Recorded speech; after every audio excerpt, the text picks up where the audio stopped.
for those who come after. Hello, good evening, and welcome everybody. This is Obi-Wan Pez 4 and Simplex Pachinko.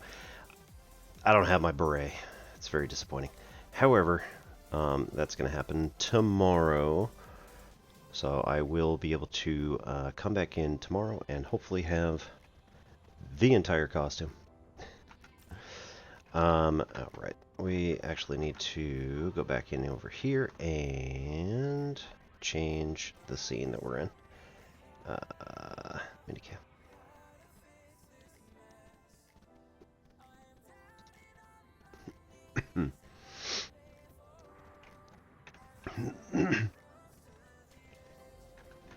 And for anybody not in on the joke here, for the stream streak, that is also my monitor account, so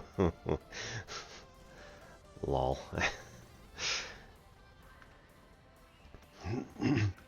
Anyway, hope you're all having a lovely Halloween Eve. We just got back from, we got back earlier from a trunk or treat sort of thing that was going on. It's not a very common thing here in the UK to do any sort of trick-or-treating, so it was all like the American families getting together. Okay.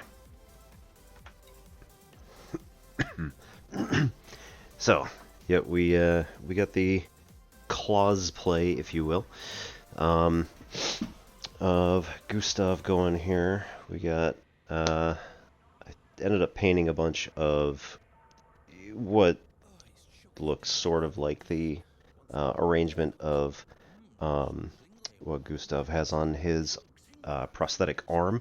I decided not to ruin my son's winter glove, so I did not paint that one up, although I could probably do the same. And yes, we do, of course, have the Baguette. It was an excellent expenditure of £2.35.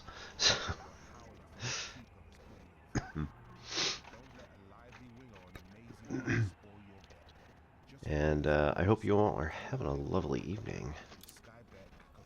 We got this when I logged in a couple of days ago. Okay, I lied. Last night. Right, when we got back from vacation. We ended up going to Denmark, and it was absolutely lovely. Highly recommend.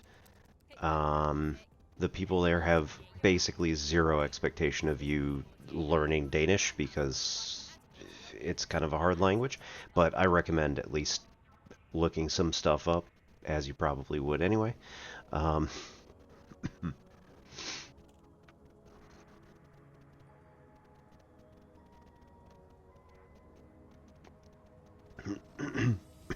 at least getting some basic phrases. Right, so we got this message, which came from Will Jessup, entitled Macabre and Monsters Special. Halloween again! It's me, your blood-soaked host, Will Jessup, about to dig into yet another true tale from the darkest reaches of space. I'm going searching for one of the most depraved set of spacers to have ever inhabited the edges of the bubble, the Colgraves. Follow me as I uncover the crimes of this crazy family, and maybe we'll even get lucky and locate them. Wouldn't that be something? Come find me at the Hertzsprung Terminal in Saragir and join the hunt. And remember to subscribe to get the unscrambled location of each episode. Will Jessup. And then, last night I decided to at least hop over to Saragir and get the first one that was in... It just basically was jump to a station where they have a communications beacon. So, welcome back to another grim episode of Macabre and Monsters. Will Jessup here, bringing you another wretched tale from the black heart of the void. Today we're cracking open a case from one of the nastiest legends to emerge from the frontier, the Colgrave family. For decades this bunch of deviants have been described as so depraved they made the Phagos clan look tame. I can't even imagine how sick you'd have to be to qualify, but this family did it. I know, it sounds like a tall tale, told over a bootleg Centauri Mega Gin in a backwater outpost, but this story refuses to die, unlike the poor colonists who ran into them over the years. Oh, sorry, was that joke too dark? Don't forget to subscribe to my channel, you ghouls and goblins out there.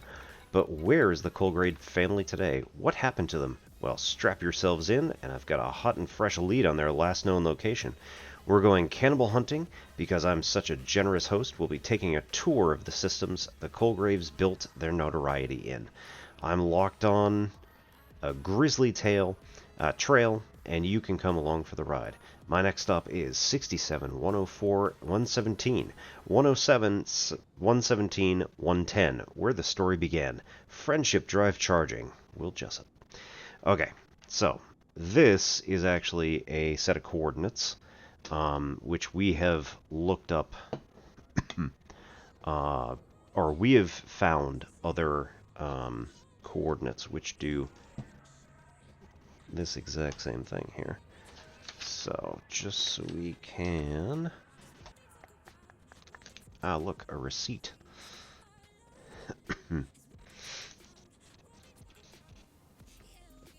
67, 104, 117 by 107, 117, 110.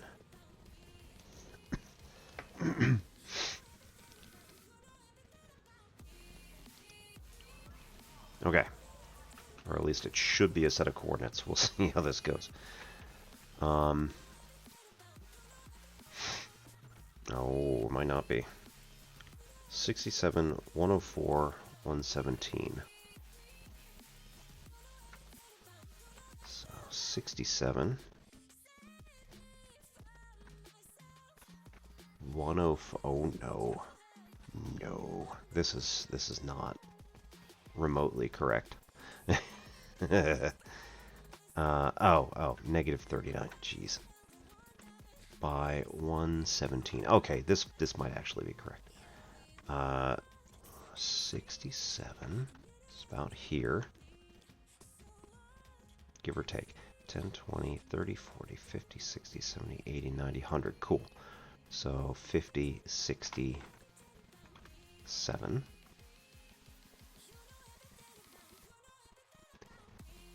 And then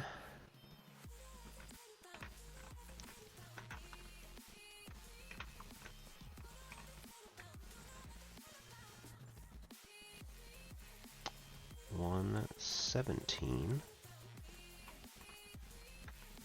Now we go up to 104.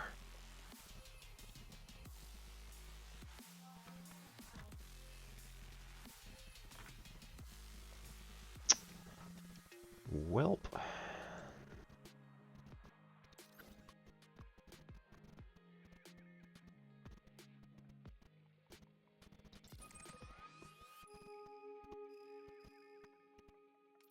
I would like to know what you think this one is, because this is, to me, 67, 106, 114. So it could be that I am reading this incorrectly, which is perfectly possible. However, this also does make sense in terms of, like, being about here. Alternatively, because we have a second set of coordinates, right? Either this is not meant to be what I just plugged into here. Or, alright, do I have a bunch of time on these. Okay, good. We'll do some missions later, time permitting. So.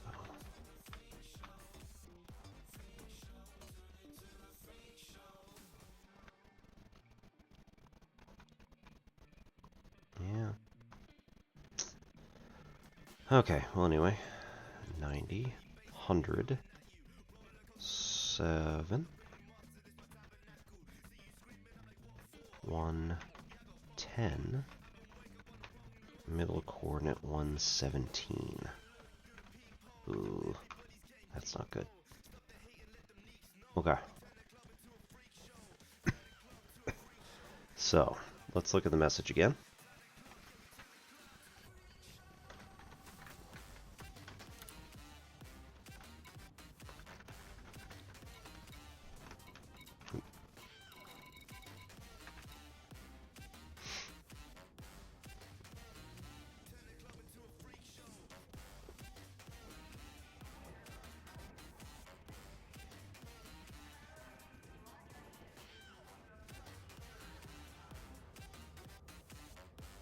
Okay, 67, 104, 117, 107, 117. Oh, is this ASCII?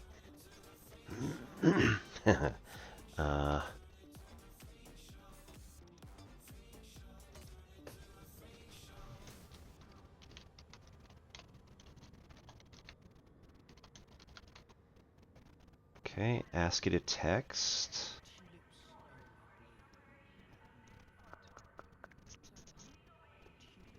66. Punks. So in the UK, and this is maybe starting to become a thing in the US, they have the Digital Rights Protection Act over here, and as such, every single time that you go to a website, they're going to ask you whether you want to consent to all of the cookies, ads, all sorts of stuff like that. So,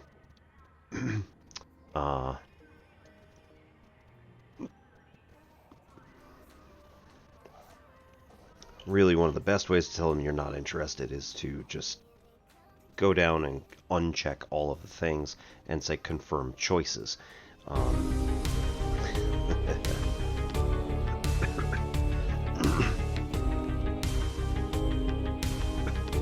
Good evening, Zach. Welcome on in. And, right, so ASCII 67, 104, 117, 107, 117, 110. Okay, and if we do this, convert. Hey, we got a thing.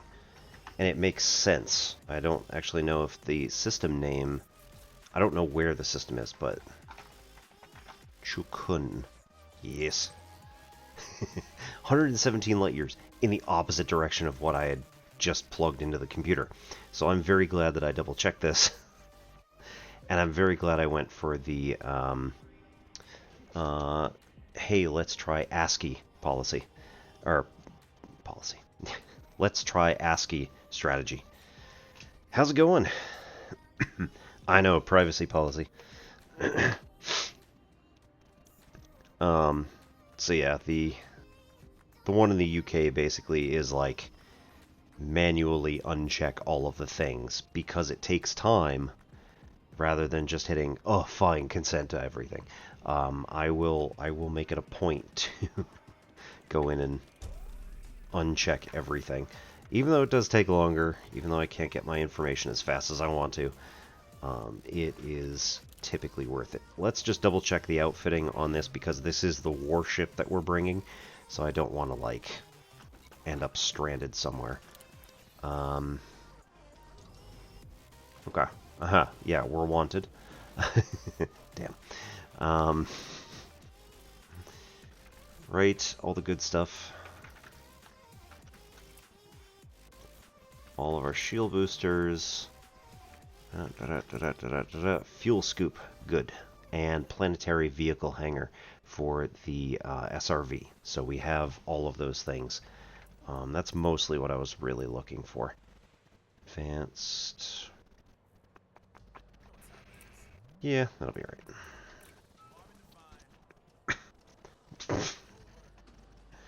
Nice.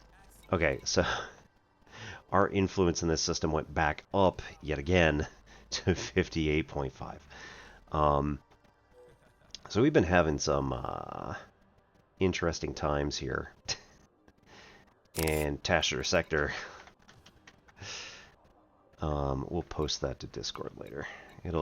Brother Sabathius will get a kick out of it.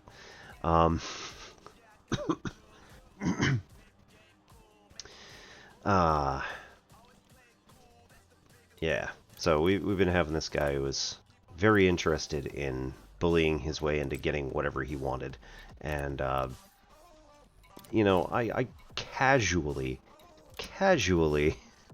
told Brother Sabathius that, yeah, you know, we're having some trouble over here, and he was like, no, we'll fix that for you. I was like, did you?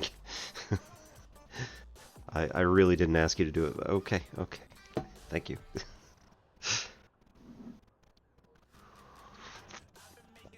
And like the entire community stepped up. It wasn't just Brother Sabathius. He was one of the many people who did.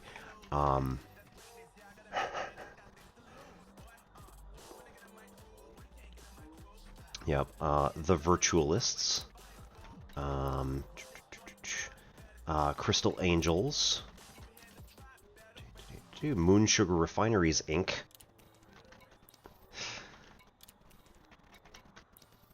And right, that's one of the guys that decided that he was going to make a problem. Non-serious Special Forces.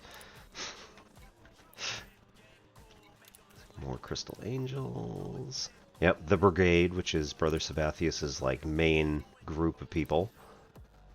Yep. And it's one of the guys that we're having some trouble with. But yeah, non-serious Special Forces, Crystal Angels, like all of these, yep, no acronym to observe, all of them. Just like, oh, somebody is being a pain in the rear? Okay. And they all decided to come here, and they all decided to make it not a problem anymore. So I very much owe the community a huge debt of gratitude for deciding that, you know what, we're not gonna put up with bullies in the game. Uh-oh. There we go. Order of the Red Wolf. And no bounties. Psh. Oh, you know what? We could pay them off here. Maybe. Yes. Cool. So, East India Company, we have a bounty with because we blew up peaceful. Oh, no. We scanned a we scanned a facility, and Hutton Orbital Truckers, same deal. So we scanned some sort of facility that we're not allowed to scan. But you know what? We were in a rush, and we were trying to find somebody who was a black-hearted pirate, and we absolutely wanted to murder them. So, you know, I feel justified in breaking the law a little bit.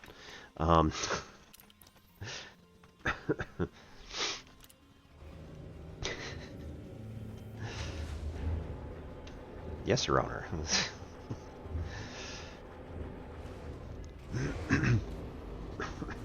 So, we're going to head out of Piaget's Progress in Tashter Sector AG-O, A6-0, and head on out to Chukun, which is our first stop on the Halloween event.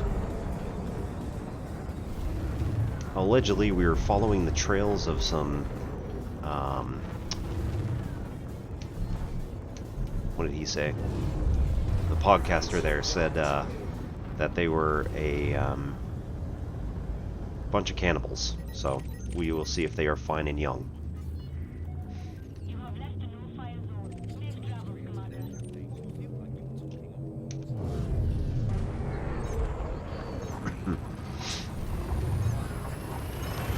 Definitely have to be of a certain age to get that one.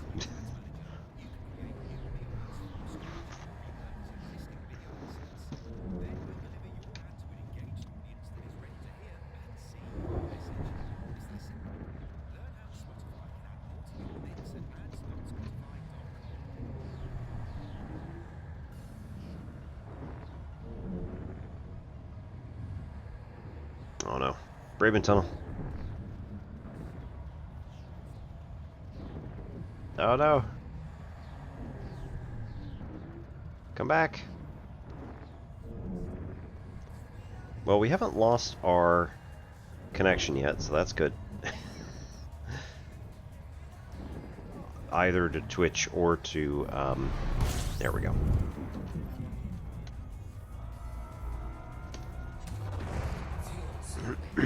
Okay, so we're going to start the directional scanner. We're going to slow down.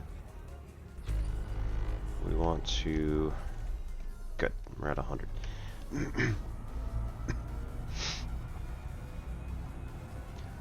Wait until our fuel scooping is around 100 tons per second. Tons? 100 units per second, anyway. Since this ship just completely guzzles the fuel, we do have to be careful of our management. Most of the time, we're going to be fine. So there's a podcaster. I have a message. Nah. When we pop it in the next system, we'll read it again.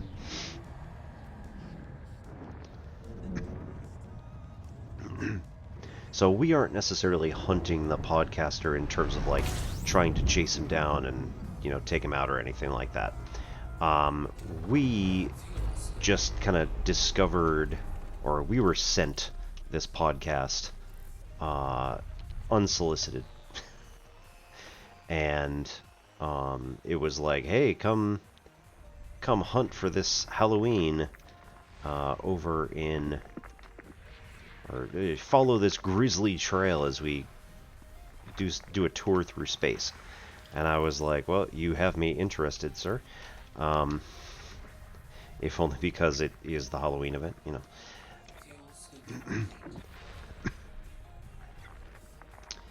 And so we're going to figure out whether this podcaster has been eaten by the cannibals that he's looking for, or if he has scampered off and we are going to be attacked by somebody. So we'll see how it goes.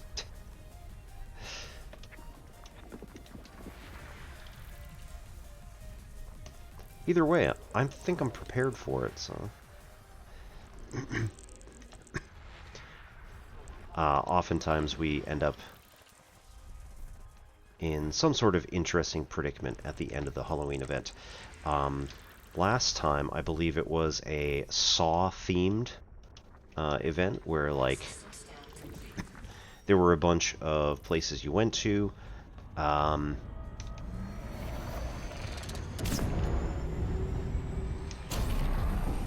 you ended up finding, like, a corpse at each location, essentially, which had a log next to it, which was very much in the style of Jigsaw. Space! God, I love Tim Curry. I have not played Command & Conquer. I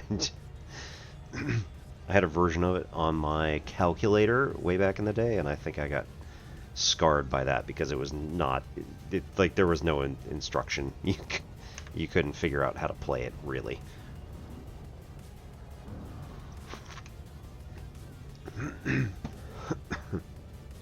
Right, so Will Jessup is doing Macabre and Monsters as a podcast. So the Phagos clan is like a bunch of the Colgrave family is a bunch of deviants that have been described as so depraved they made the Phagos clan look tame. I don't even know who the Phagos clan is, but I imagine that they're like bloodthirsty pirates. Sounds like a tall tale told over bootleg Centauri Mega Gin in a backwater outpost, but this story refuses to die, unlike the poor colonists who ran into them over the years. Oh, sorry, was that joke too dark? Don't forget to subscribe to my channel, you ghouls and goblins out there. Where's the Colgrave family today? Well, we're going to go on this grisly trail and you can come along for the ride. My next stop is the following. So these numbers were encoded in ASCII. I attempted, very silly, I know, I attempted to take those 6 numbers and like look at a particular location on the galaxy map, but those only use 3 numbers to do north, south, east, west, and Zorth, anti-Zorth. So it ended up not being useful at all, right? And then I said, well, 2 of those numbers are the same, and a lot of them are very similar to each other. That looks like it's ASCII. So I went over and found the ASCII code, plugged it in, and sure enough, we're in Chukun, I think was the name of it. Yeah, Chukun is the system we're headed to. So it was about 200 light years away.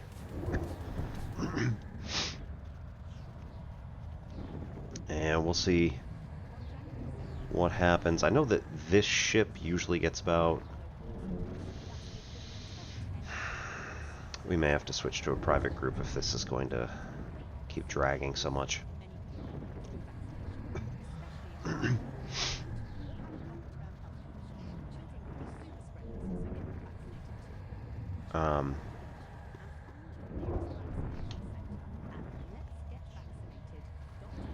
Yeah, this ship usually gets somewhere around like 20, there we go, 27 light years per jump, which is pretty good. Certainly could be better. The Mandalay, which is the exploration ship, will get upwards of 50. So, significantly better. We're also going to get a bunch of exploration done on the way to and back. So this is going to get us a fairly decent amount of money and also boost the boot brigade's standing in our system. I was discussing with my daughter at... we went to Legoland in Billund, Denmark. I know where we went. I was kind of discussing like the whole situation that was going on recently with a guy who decided that he was going to bully a bunch of people and be like, I own this place. I'm gonna beat you guys up because you're my neighbors. Which, like, fine. It's in-game content, whatever.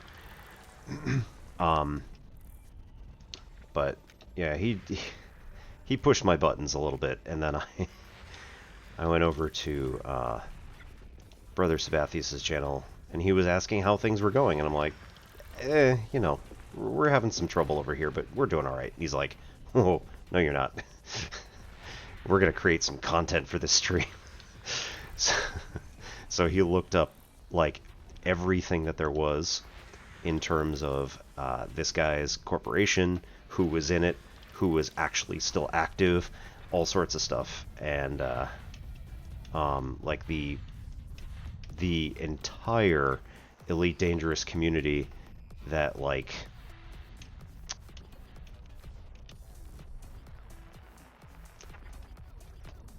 you know, for the most part, a lot of people are either Care Bearish, which I'm not afraid to say. Yes, I probably am considered a Care Bear.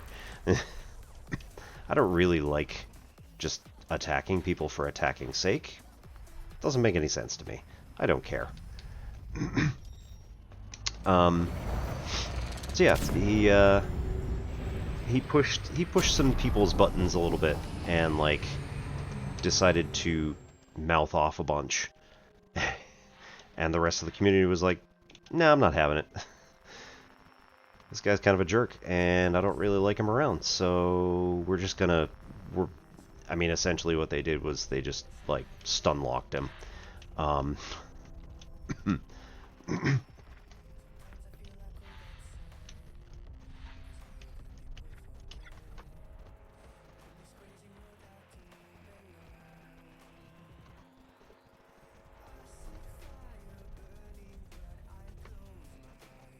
He was saying for so long, like, oh, I'm such a great pilot. I've got such a great build. I'm gonna beat you guys up. I'm gonna destroy all your ships. I'm gonna push your corporation out of your own system, which, like, in theory he could have done, just not anytime soon, because there was like 5 different things that have to happen first before that's even possible, and he just completely unaware, just does not understand how things work, how the game works, how the system works, and he mouthed off to the wrong he mouthed off to the wrong people, and I don't mean me, because he was kind of hurting me in my own system a little bit, and I'm like, look, I don't really care. Because the honest answer was, if he pushed me out of, or if he pushed the Boop Brigade, which is, yes,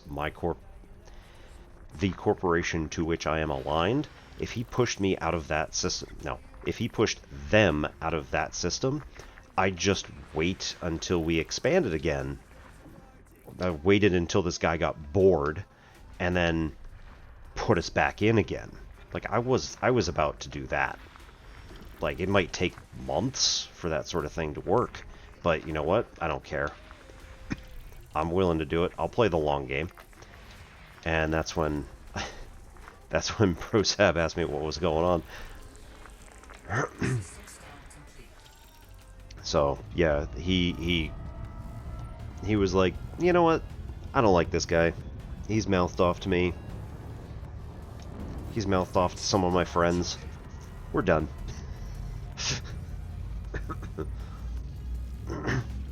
So, yeah, I'm rather heartened that the community really came together on this one.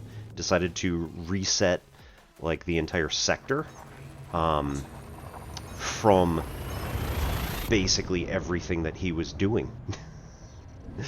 They were like, oh, so, you know, your corporation's being shoved down and got knocked under and is in threat of maybe getting pushed out?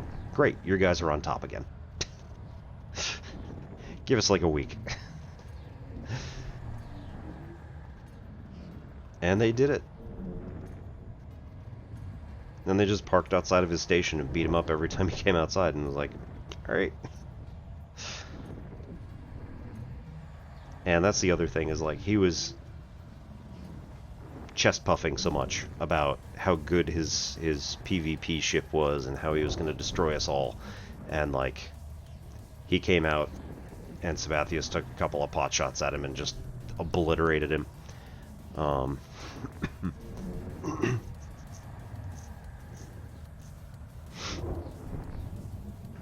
he's like, nah. So I faced off against him in this ship without quite having the build that I have now. And like, I kept crashing into the station just because I'm not really all that experienced. I just kept coming, you know, nosing over and going bam right into the station. Ended up lowering my shields because of that, down to about 50 to 60%. Whereas like, my weapons could sort of get him to about 90, pushing toward 80. And then he decided to go through one of the like service ducts essentially around the outside of the station and popped up, and as soon as he did that, I just let loose with everything because I knew exactly where he was coming out. And at that point, that was when he came around and fired once at me, and the station open fired at him. And it's, again, oh, you don't understand how the system works. Oh no. Mauve Adder. Alright, we'll try again.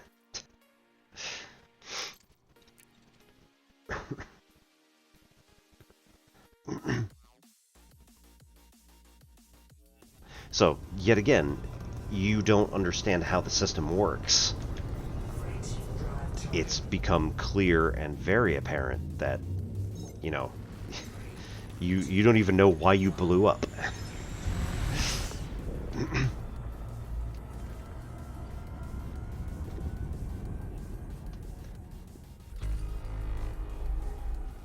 Right, so the real answer is he belong to a faction that is the enemy of the faction that own the station, to which I belong. Because it's my colony. So because it's my colony, my people are in charge, my power is in charge. He opened fire on me, and the station goes, oh, you think the Pirate King is going to protect you, do you? And yes, he did belong to the Pirate King faction, so like...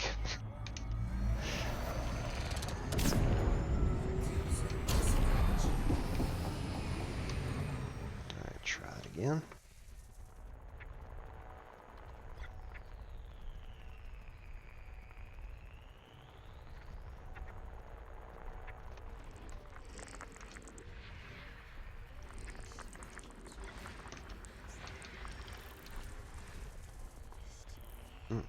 There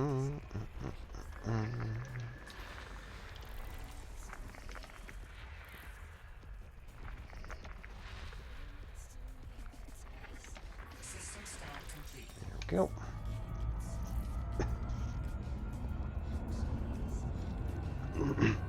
Oh, and then I got word that because of his actions, he got kicked out of his player faction. They were mortified that he would behave like this.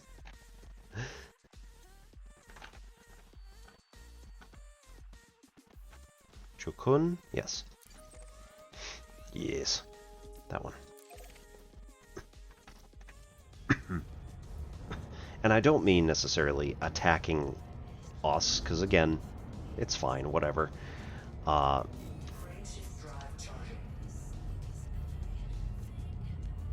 It was mostly the, like, mouthing off to everybody out of game and insulting everybody out of game that really got him in trouble.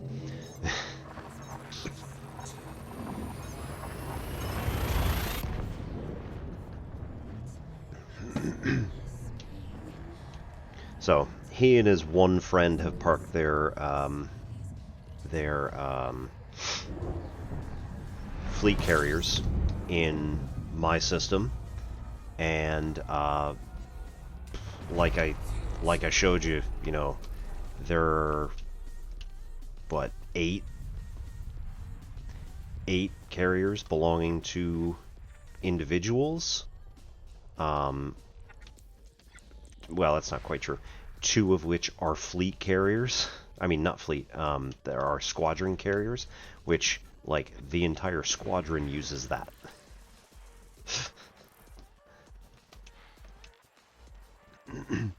It's like Brother Sabathius and somebody else have pulled their squadrons in and said, this is what we're doing. Base your operations here. And like I said, I am over the moon with just humility, gratitude, thanks. Everybody's been real awesome.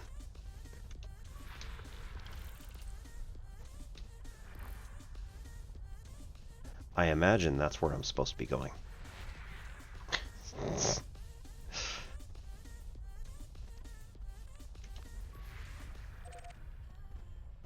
I'm just gonna bookmark that for a second.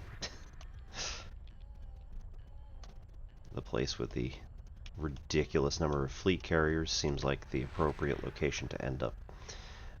It is also possible that they are a bunch of PvPers who are here to hunt down people who are doing the event. So it's possible we get jumped while we're in here, and that's perfectly fine. It doesn't matter. I did get jumped when we were doing the CG last week, the community event, which was either mine or bring a whole bunch of stuff over. And I opted to just pick up like 50 tons of something from one of my systems and then haul it over to the community goal. and I got chased by a Corsair, which is a really fast ship with really good agility, but it must have not been flown by somebody particularly adept. Probably flown by somebody more like me, if we're being honest. Because when they attempted to hop in and attack me, it did not go particularly well. There we go, communications beacon. Did not go particularly well for them. I took a couple of like really steep dives and hard lines on my turns and completely lost them.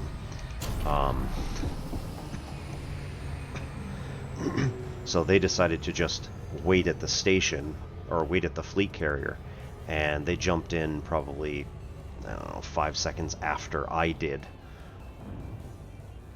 I managed to land while he was attempting to lock on and fire, but there was a whole lot of other traffic, so there was a lot of interference.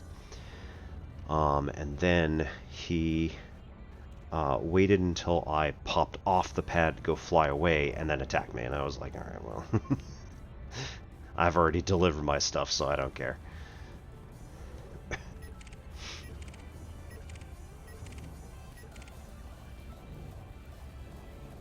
It was a fun little community goal. If I had bought the other brand new ship that had just come out, which is like a mining ship, then it probably would have been a lot more fun. I would have been able to... Where is that beacon?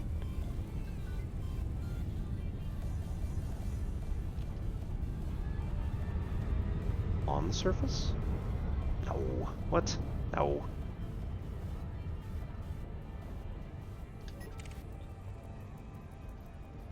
What? Looks like it is the entire planet. Doesn't make any sense.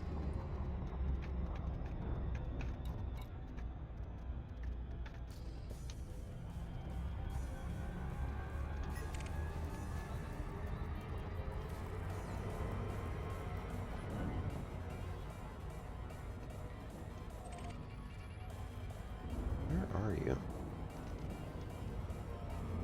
4 megameters. Okay, so this is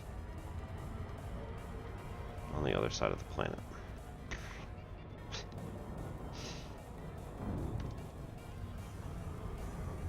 Okay, line up the nav ball.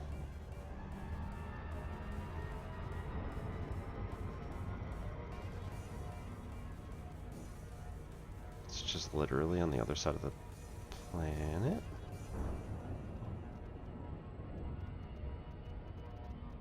We don't appear to be getting any closer, which is slightly disturbing.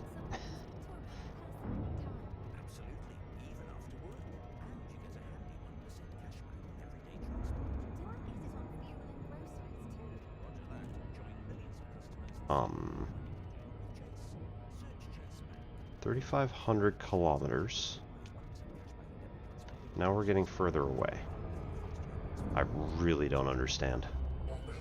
It looks like it's just literally the entire planet, which makes absolutely no sense.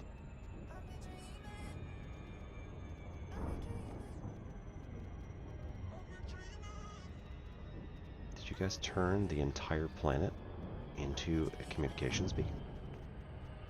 Because that would have taken some doing. Pull up.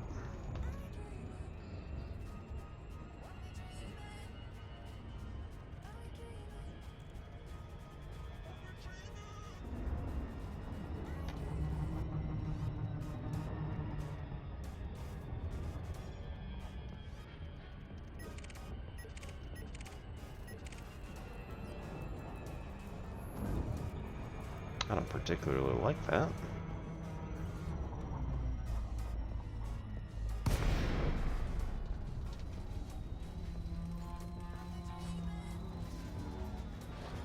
Oh, blacked out.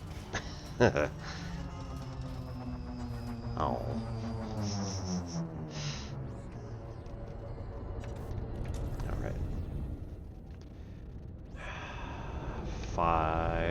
1,000 kilometers. Straight down again. Well, that doesn't help.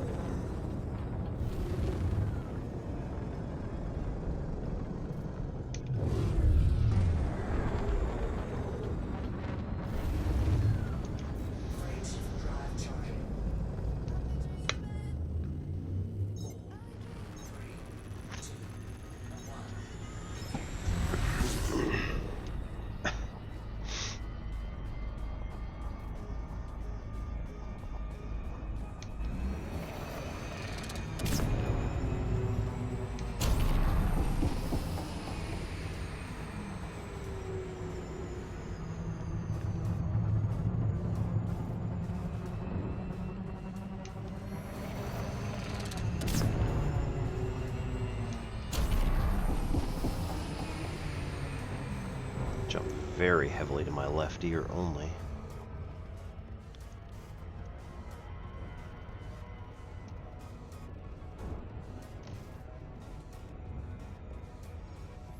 Oh. No, okay. It was actually in one particular location. It just looked weird. I don't know. Whatever.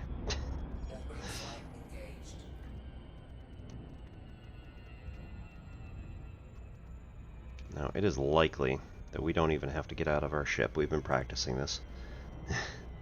We'll see how it goes.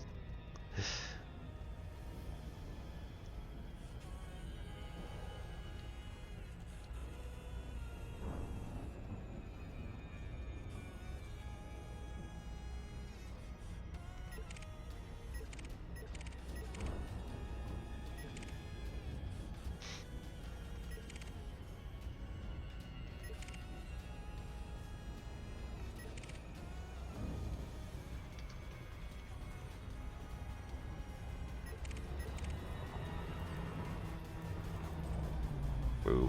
Get the data link scanner.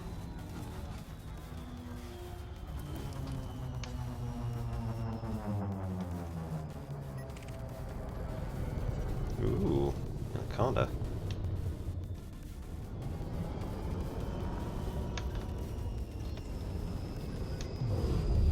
Too heavy.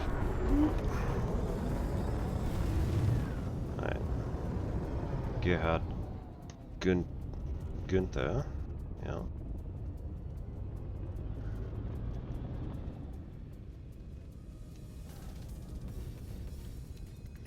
Ooh. Oh, that's a lot of commanders.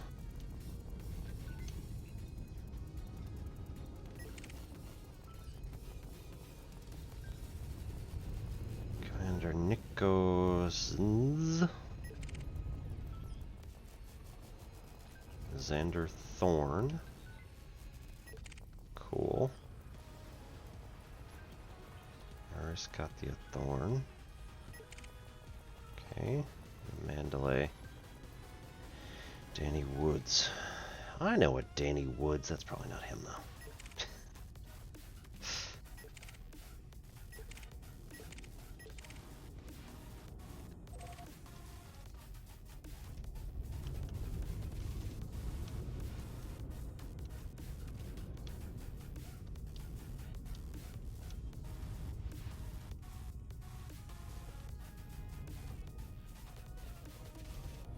Okay, we might actually have to get out this time.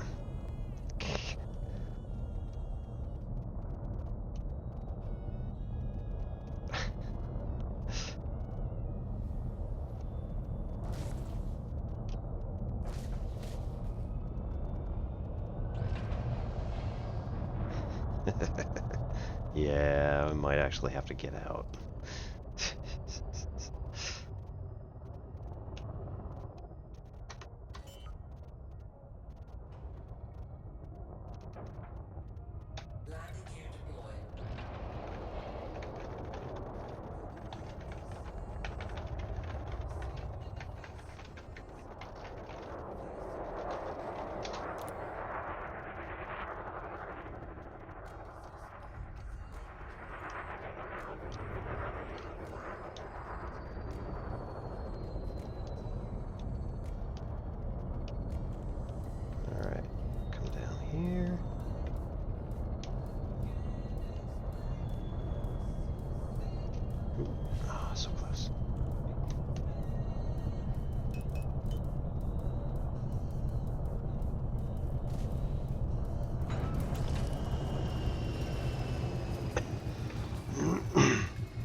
They probably want me to get out in the SRV. So set this bad boy for neutral.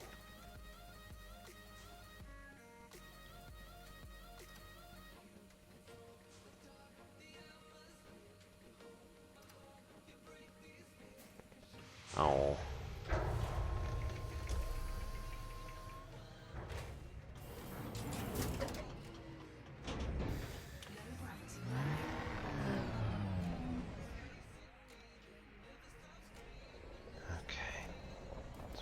Out over here.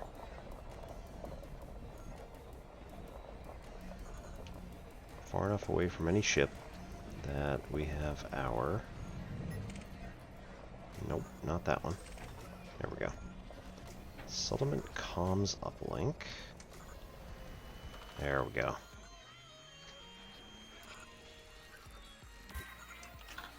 Bingo.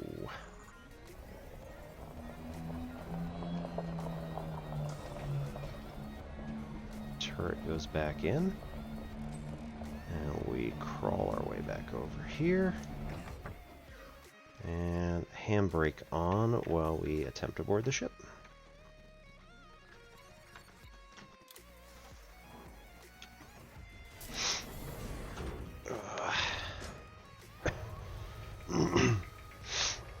Okay, so we have received the message, but we are not going to get moving just yet. Or not going to look at the message just yet. We want to probably get out of the way just in case somebody comes by and, like, decides they want to go and murder everybody who's around. Happens occasionally. Everybody was probably very suspicious of me because I have the warship. It's like, why am I running a warship if it has peaceful intent?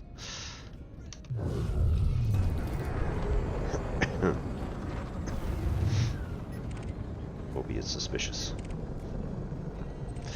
Okay. Number 2. Look up.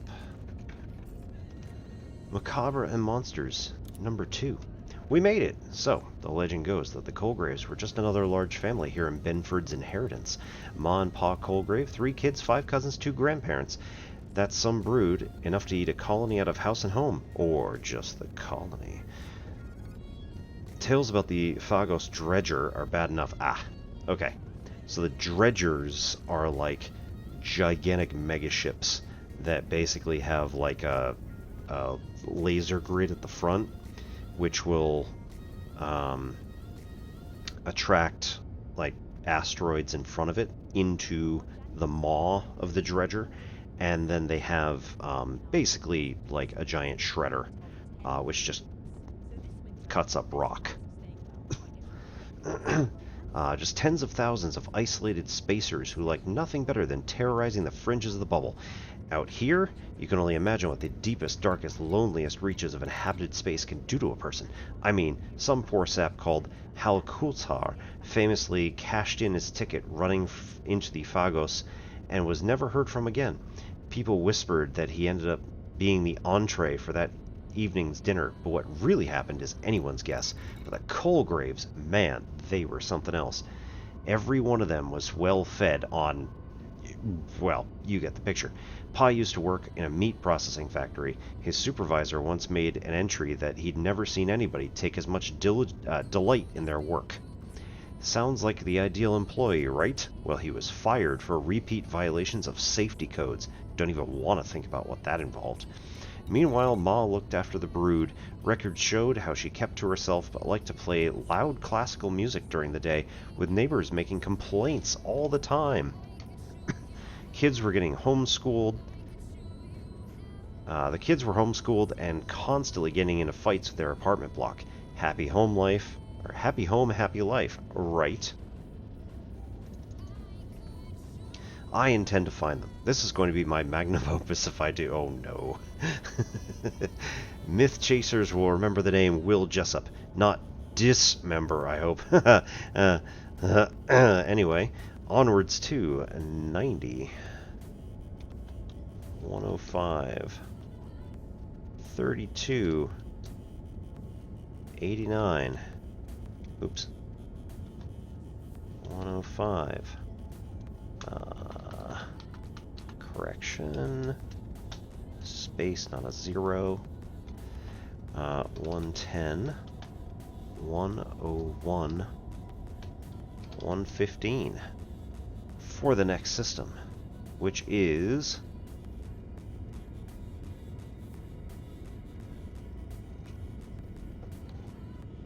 Yinis.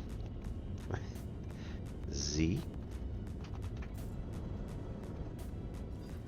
I don't like that.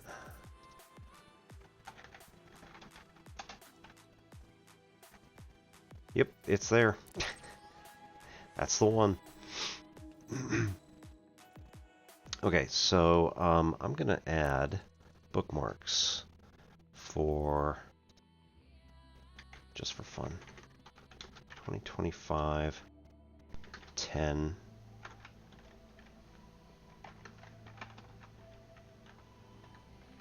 Halloween Zenus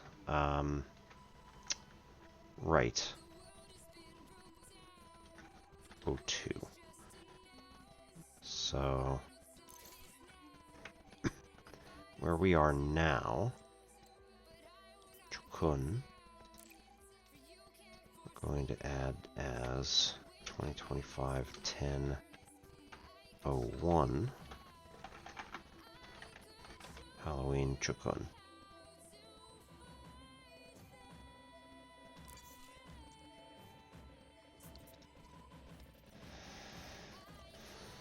That just... alright, whatever. Has a -1. One has a dash, one doesn't. It's fine. Yins, whatever it might be. Okay.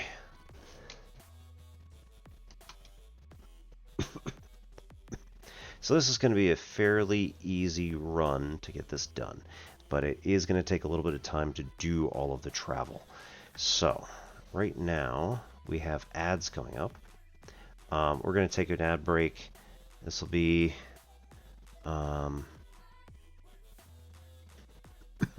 3 minutes long. Get out there, cycle your water, get a drink, get a whatever else you got, snack, and we shall return in just a few minutes. Thanks everybody for coming. Catch you in a few.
Broken windows and a warning scribbled on my wall.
lover.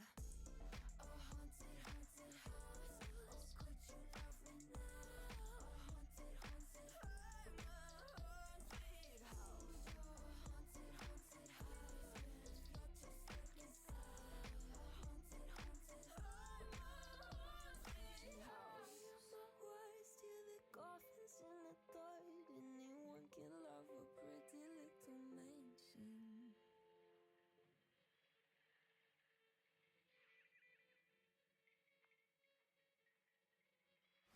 20th Century Studios presents Springsteen, Deliver Me From Nowhere. Born down in a dead man's town.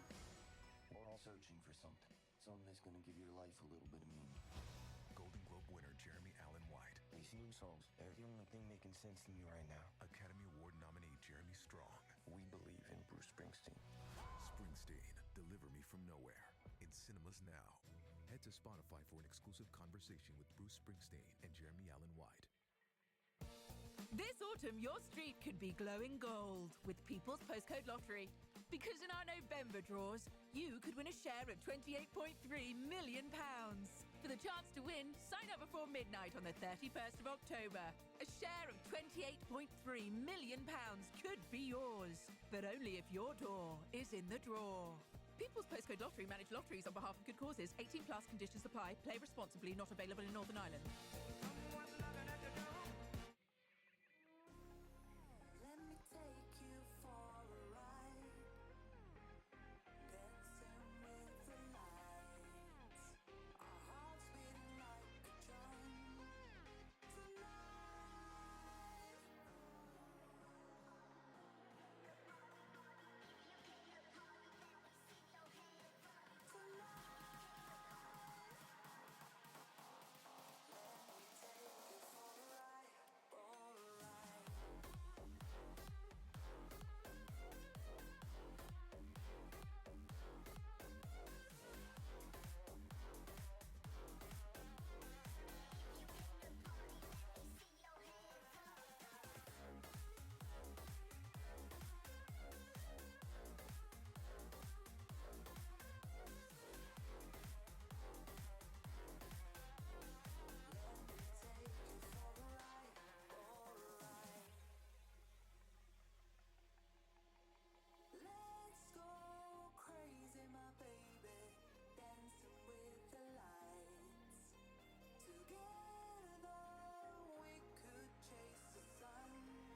And here I am just, like, talking to nobody. Cool, cool, cool, cool. Damn it. Alright, so yeah, we dropped the baguette. It created a bunch of crumbs all over the floor. Gonna have to get the vacuum. Kind of sucks, but oh well. Eskrima is the style that we're going to be using for now. We could, in theory, also use Verso's type of weapon, where he grabs a short sword or dagger reverse grip, which also fits his name, Verso, meaning reverse side. More like this. It is not the recommended grip that you use when holding a knife or a dagger. You normally want to actually hold this forward like this, and even just kind of pinching it with your thumb and forefinger, and then just grabbing with the rest of your hand as well. So that allows you to have a clean in and out motion. I learned that one from Robert Duvall's character.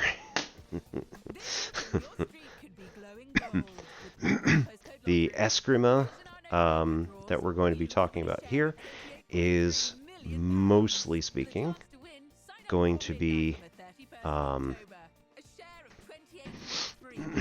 using a single sword, which this is a short sword size.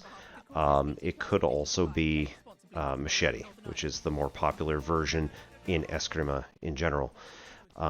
So here we start in a stance like this, where we're protecting our sternum, and we're also going to point the butt end of this at the camera, so at our opponent.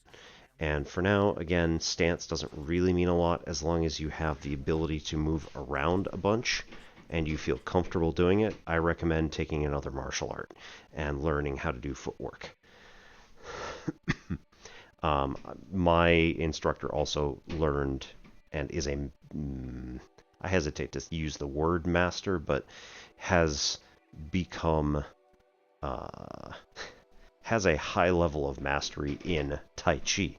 So typically things are going to be about like this, where you have a 45-degree angle on the back foot, the front foot is pointed straight, and then you're going to double weight by pushing down and out with both your feet.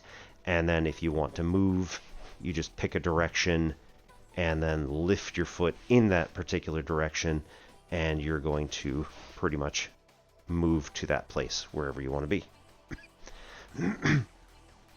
So standard hit is going to bring both the hand out to try and point the weapon at your target, as well as throwing your offhand back to counterbalance. So you're doing this counterweight. Okay, so anyway, this is number 1. This is number 2.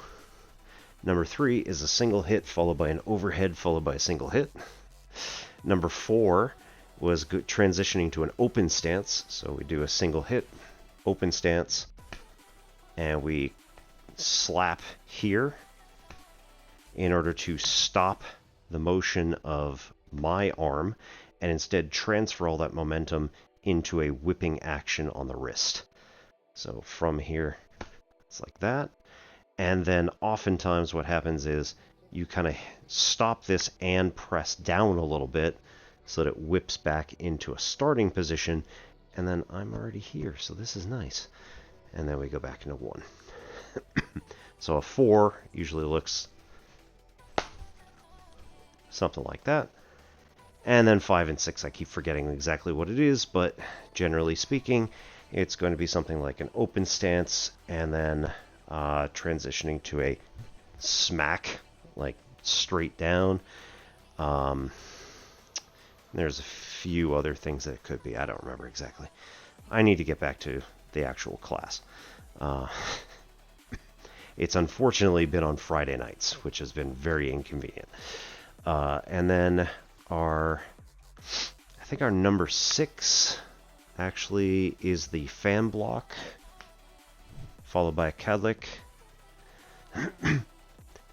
So from here, a fan block is a reverse. So we're coming from here, we go to a backhand block over the head, followed by a forehand block over the head, and then here we just twist our hips and duck, or not duck, but drop the weight down into the left, which causes this hand to start whipping around. And then a single hit. Right, so that is the basics of Eskrima, which is the second martial art that I have undertaken any actual serious study. The first one was Tangzado Karate, and the third is Tai Chi. And I think I'm probably coming along best in Tai Chi, honestly, but...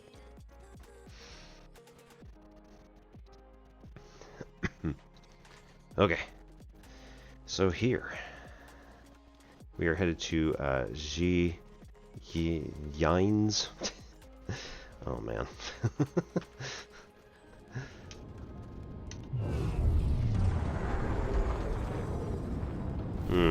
That's inconvenient. Alright.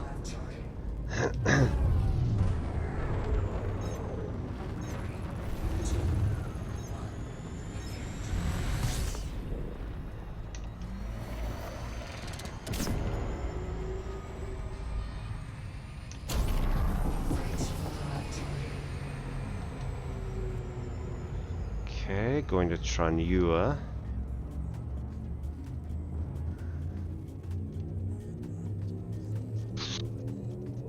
Sorry.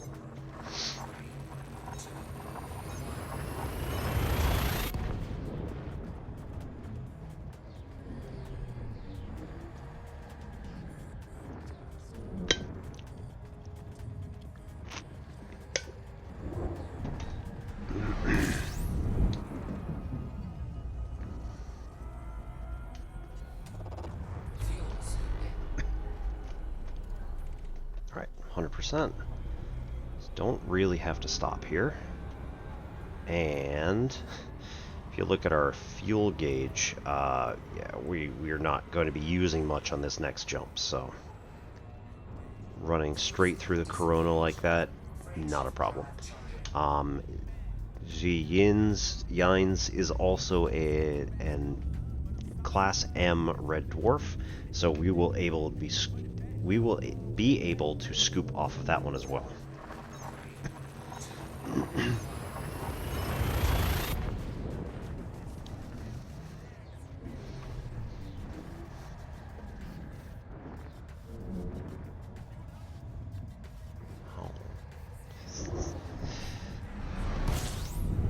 Yeah, definitely damaged the tip of the baguette on that one.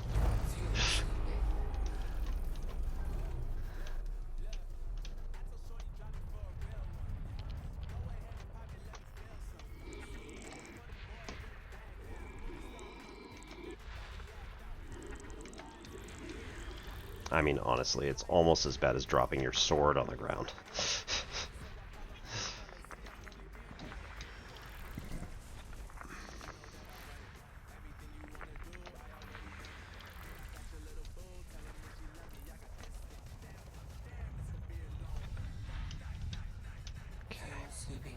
Switch that one. Ooh, there we go. Got some good gas giants over here.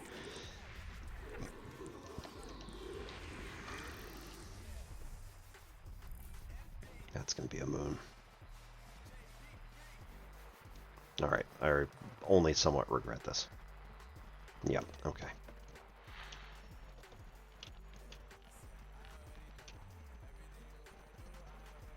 There we go.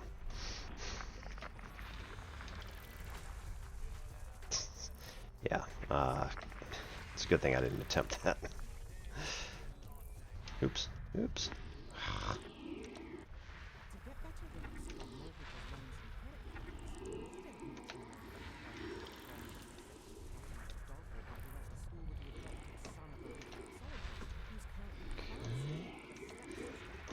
Here.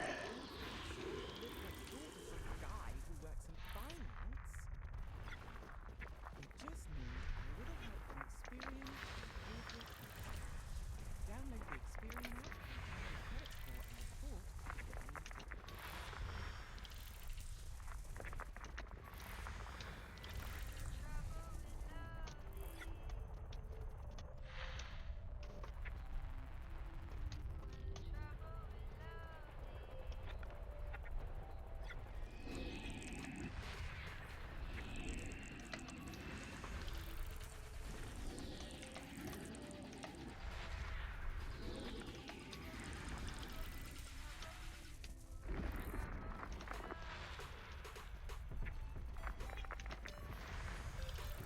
No.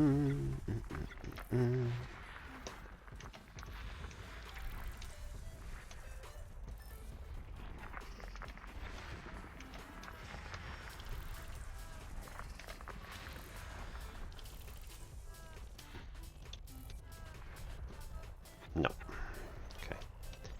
Not getting one of those. So here. Found the last gas giant. Excellent. Moons. Okay. A little bit far.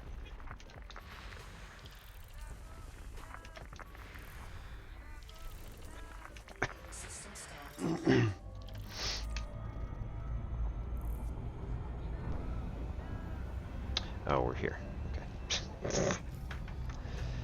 Okay. Okay. Communication beacon. There we go.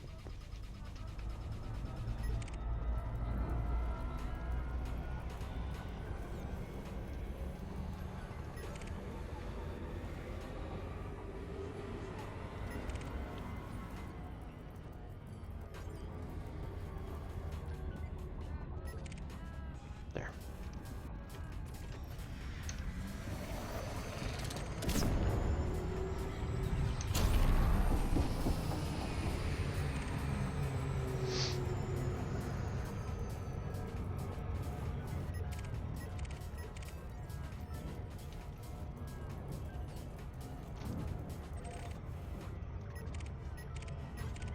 That one. Yay! I honestly did not think it was going to give me this guy. Thought it would have been like, tough luck, you're way too far away. I hate it when it does that. I think that that is because I'm near like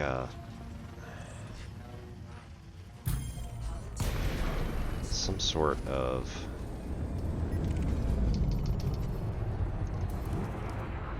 power plant.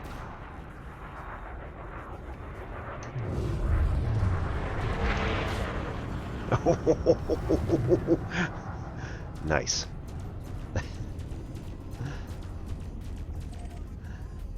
Put him down to 1%, and I had 91% shield left after that little stun.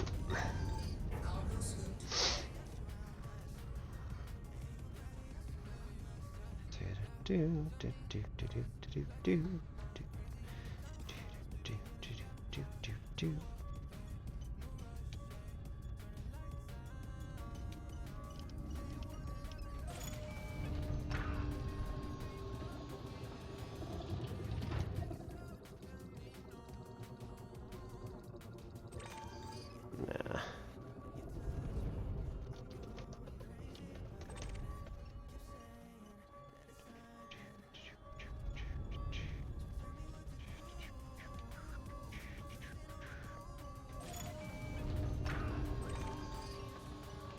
Worn shield emitters.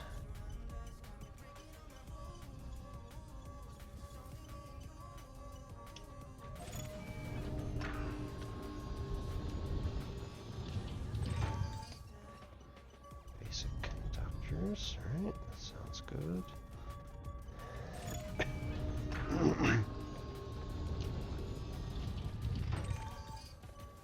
Chemical processors, there's a good one. So we only have 79 of them. And here, this one back there was not the... Yeah, mechanical scrap. Oh yeah, that one we pretty much always need for some of the basic stuff. We can't take the escape pods at the moment because I have literally zero cargo at the moment, so we will be 100% unable to do anything. Right, so we also need to go here.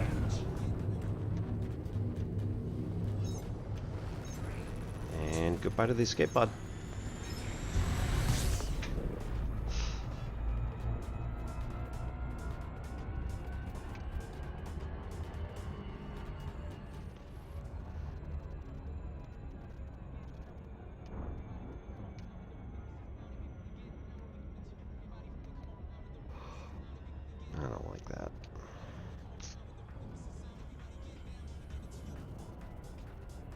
flashing.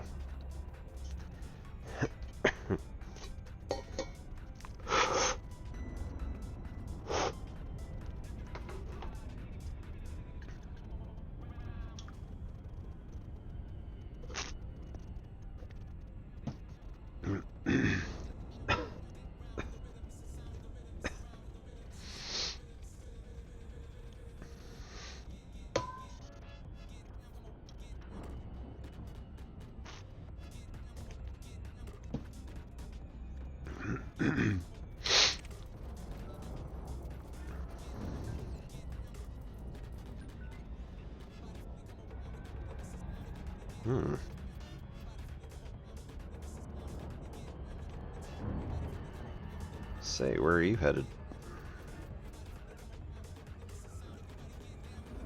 I imagine the same place.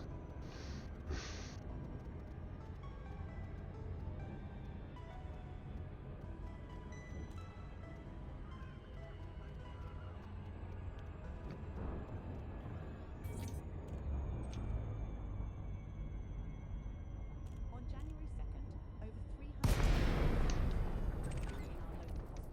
That's the equivalent of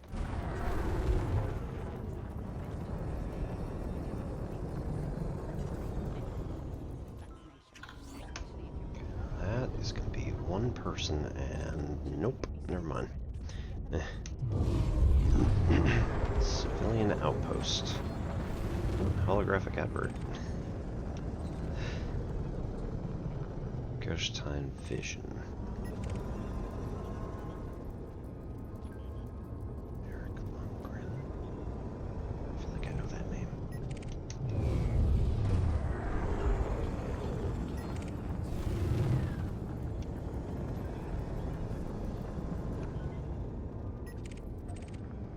Oh. That's alright. I can jump away. Okay. Macabre and Monsters, Part 3. I'm here in Yines, a ugly place. Stupid name, too. I mean, they say this is where the Colgraves got their first taste for murder, and human flesh, too. No one knows why they turned to this particular cravings, but in the time-honored tradition, many other monsters of the past started out practicing their art on lesser things.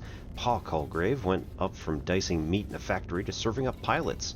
Story goes that he came home with fresh meat for Ma to cook without saying anything about it, what it really was. Everyone in the family chowed down that night on cargo pilot stew.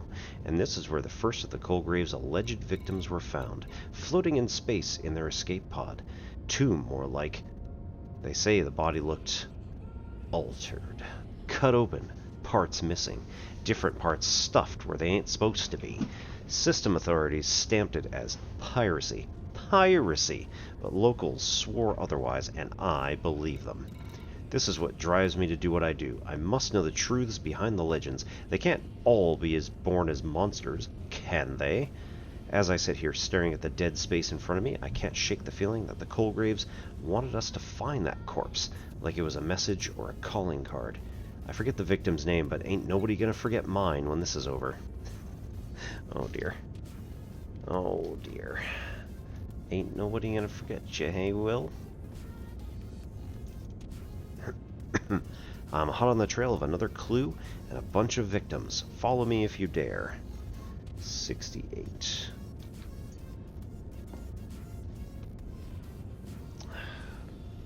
Don't do that. 68. 117. 109. 110. 105. Where we'll scare ourselves some more learning about another victim chased by some crazy cannibal family. Dumni. D-U-M-N-I.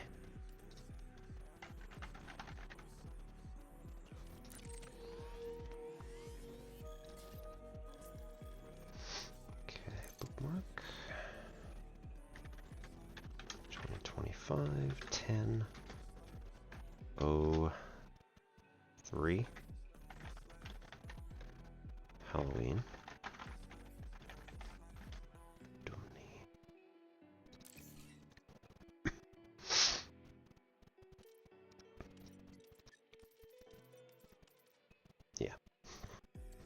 Let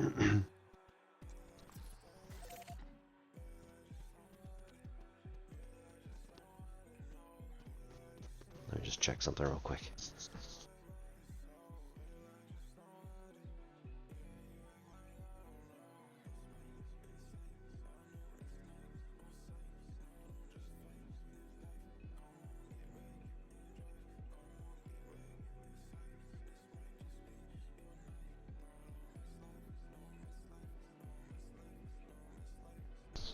Kinda sounded like somebody fell out of bed or something, but very much doubt it. More likely, my daughter has about 50 books and other stuff in her bed, so it is very likely that one of those things hit the floor. Alrighty.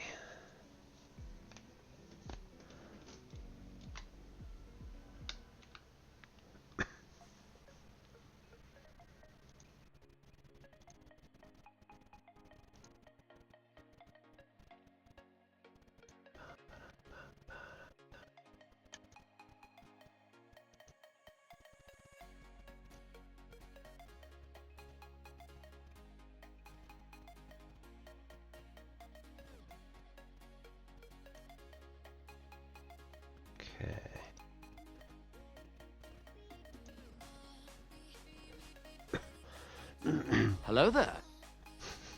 Still me.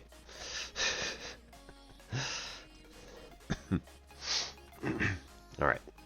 Had to refresh. We're kind of getting some weird stuff going on over there. Alright. Headed to Dumni via SETI Sector KR-W B1-3. Again, this ship is going to get us about 27 light year jump range. I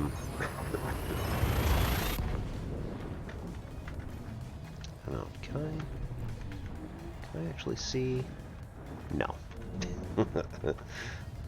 No. You're in the middle of a hyper jump. You can do nothing. Alright, and then... Alright.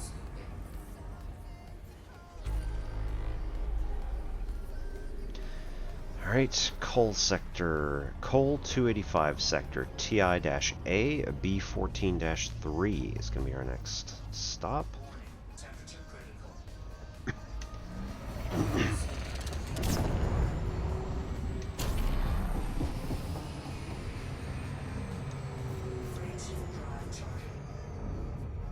Red Dwarf.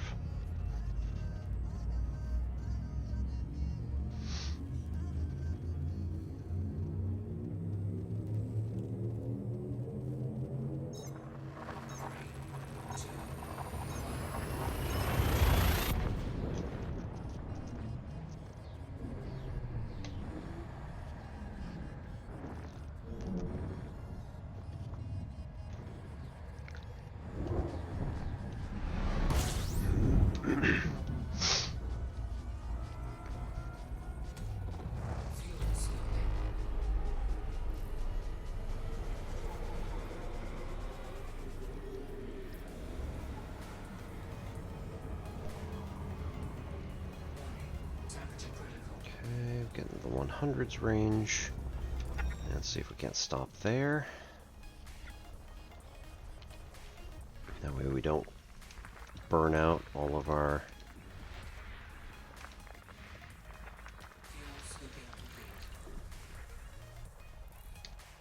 electronics. Other way.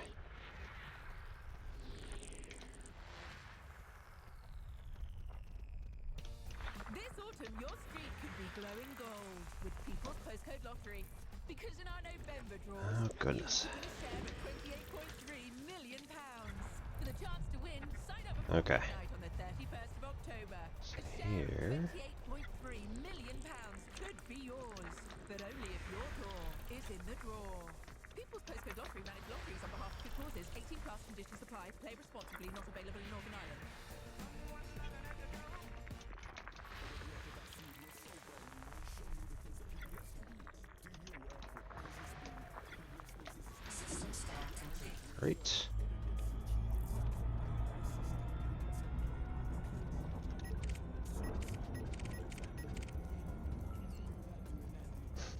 Senor Queso.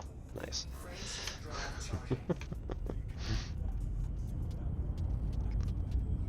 Approve. 100%. 10 out of 10, no notes.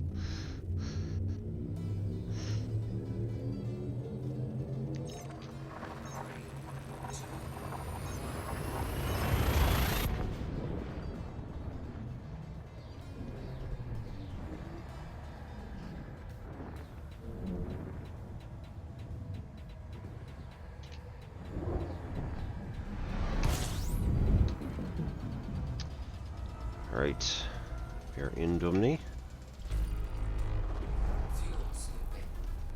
Scoop here while we search.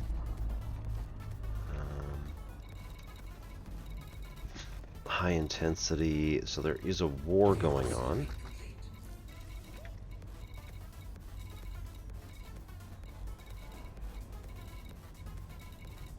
Communication beacon. There we go.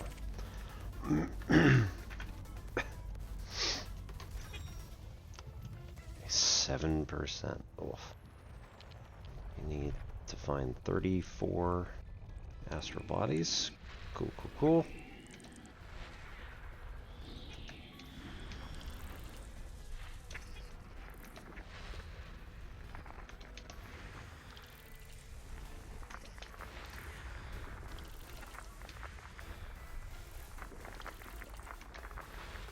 Sure.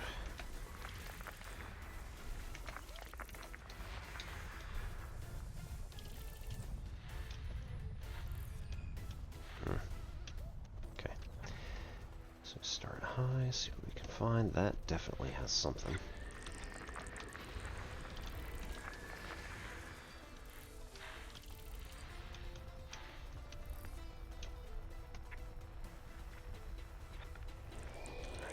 There we go.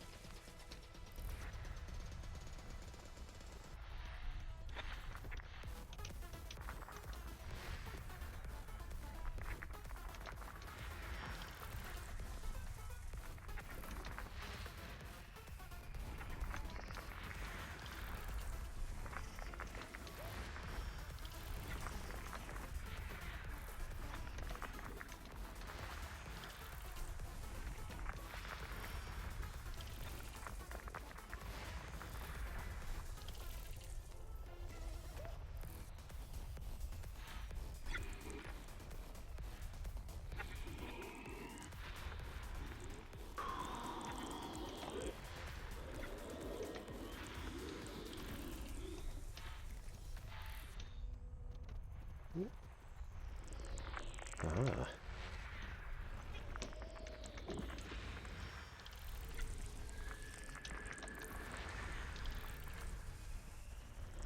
Yes. Okay, looking good.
Okay.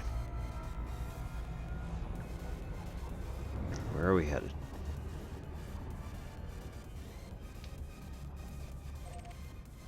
Three.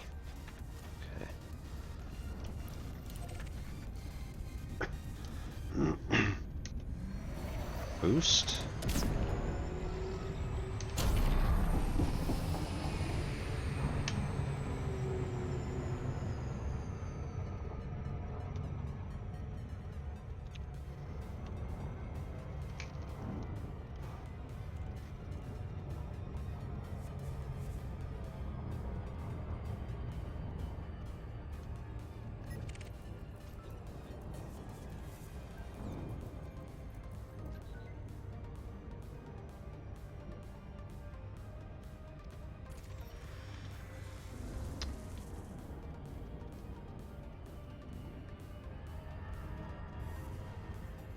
Turning towards me.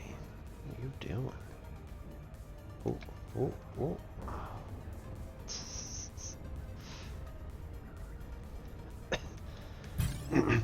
Mamba is actually quite a good combat ship. So this being just another NPC, I'm not too worried about it. Ooh. Unless I just completely glitch out of here. But they are, generally speaking, a bit more challenging than some of the other ships that are out there. Just because they are faster, more agile, have a pretty decent loadout.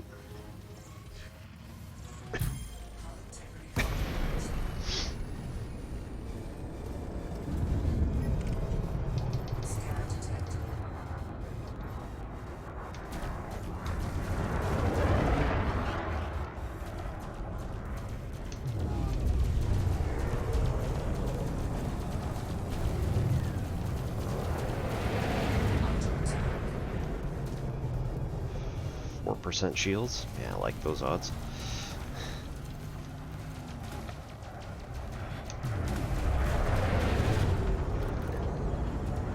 Right, and I probably should actually...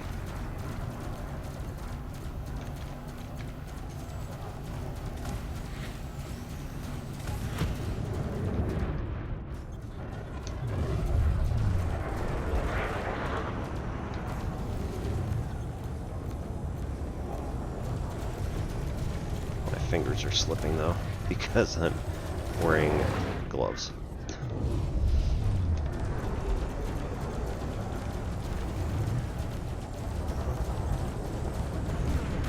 There we go, there's one.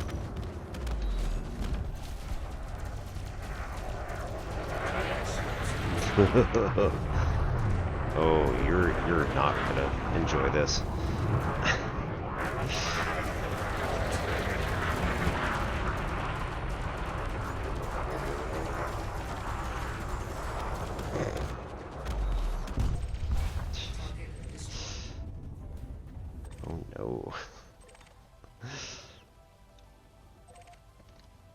It's not fair, really. This ship is so loaded out. I'm at 89% shields. Like, there's literally nothing that many of these NPCs can do.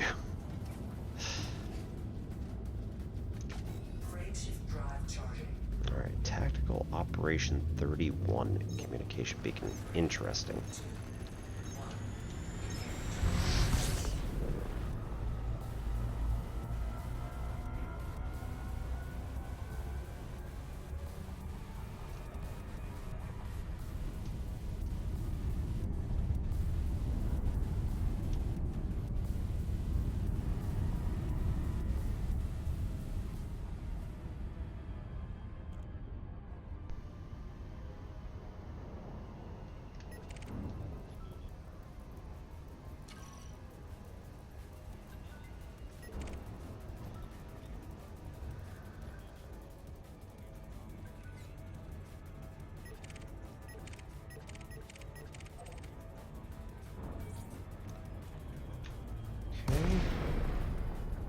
And here we are.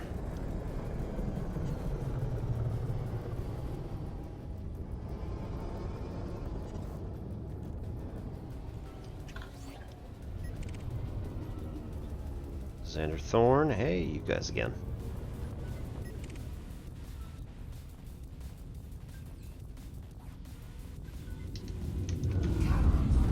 Oops. Ah, Deployed hard points. Oops. Did not actually mean to scare the bejesus out of those guys. Okay. So let's look. Macabre and Monsters. Number 4. Imagine just being out there all alone, minding your own business, mining for ore, then pow! Out of the black comes a flotilla of messed up ships who surround you, board you, and have you for lunch. Yep, I reckoned happened to Fred Fall. Unfortunately, all we have to go on here is a garbled log that cut off halfway through, but my peers think the Colgraves got him. People keep asking why I do this. Will, why do you do this? Why chase after nightmares instead of reporting traffic violations in some backwater system nobody visits? Easy. History doesn't remember the victims. History remembers the monsters and the people that catch them. I mean, who remembers anything about poor Fred? Nobody, that's who. But they all remember that the Colgraves paid a visit and left behind nothing but the remnants of their victim stuffed in the vintage Intrepid helmet. Probably used it as a human soup bowl. If I can prove the Colgraves are real, then I'm not just telling the story, I am the story. And that's what drives me. Oh, dear. I'll be a household name. The galaxy loves a ghost story, but they love the people that bust them even more. Onwards, my bloodthirsty viewers. Onwards to...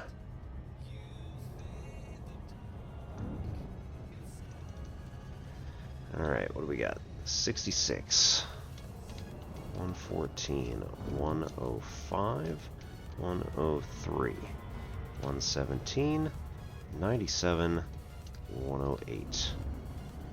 Where are we headed now? Brigual.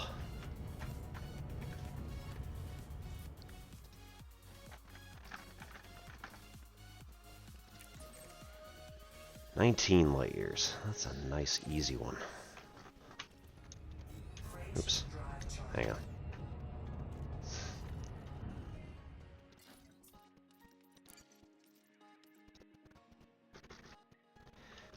"25, 10, 04.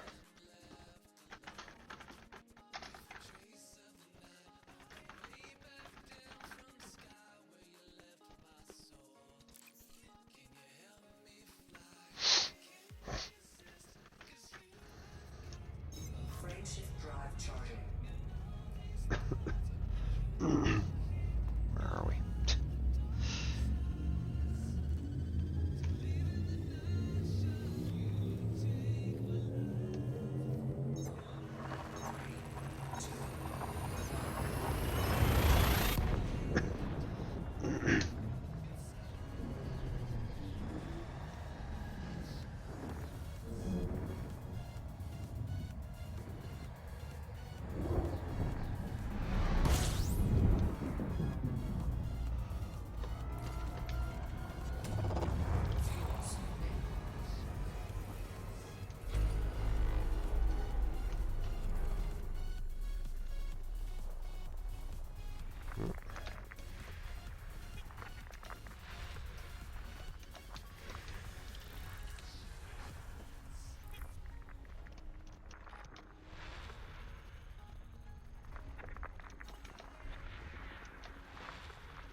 On January 2nd, over 300 people were seriously ill with flu in our local hospitals. That's the equivalent of 10 flu days. So this winter, our best chance of staying well is by getting a quick, simple and free for many people flu vaccination, especially if you're older, pregnant or have a long-term health condition. Children can be super spreaders, so get them vaccinated too. Check your eligibility and find your nearest vaccination centre at letsgetvaccinated.co.uk.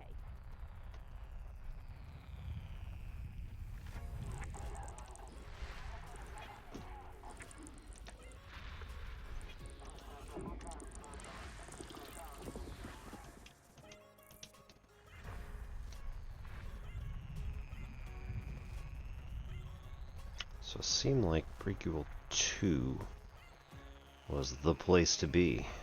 I don't know if that means any actual people are there at the moment, but... or if the event is there.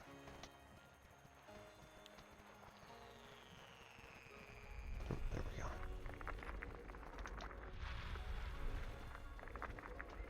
System scan complete. Fuel sweeping complete. Wow, okay.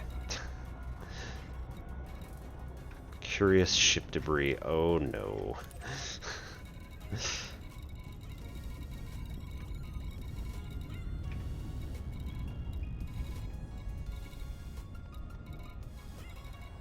No, just a lot of conflict zones. Okay. I get the feeling that this is one of these other systems. Somebody else was talking about it. I think it was maybe Aram or Sabathius. We're talking about these systems where when a war completes, it doesn't actually complete the conflict zones. And so, like, you can go in there and you can make a bunch of money and get a bunch of kills and stuff like that, but it doesn't actually do anything. It doesn't actually work on the war that's now complete, because it's complete.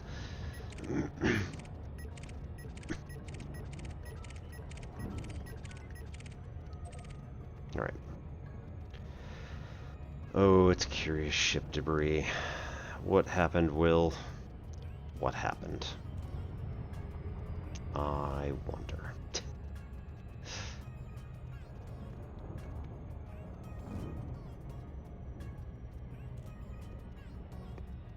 Could it be the investigation went too far?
Alright.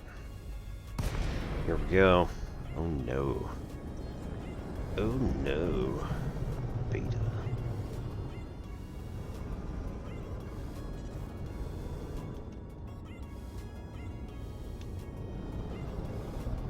But why is it curious? Oh, there we go. Ship log uplink.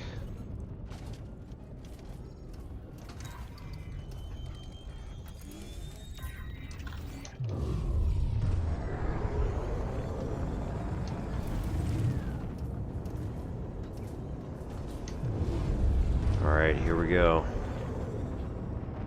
Last one. Let's take a look at the debris from outside. Macabre and Monsters 5. Hello? Is this thing on? This is... Ha! Okay, a bit weird. My sensors are picking up echoes?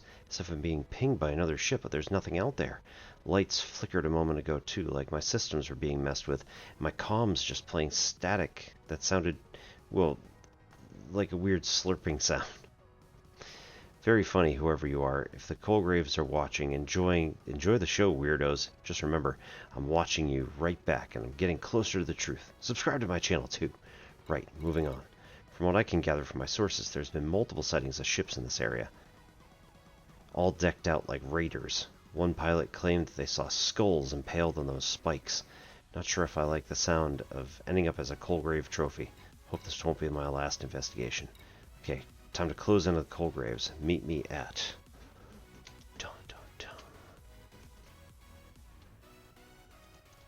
Okay, wasn't him. 74, 97, 98, 97, 106, 97. I hope.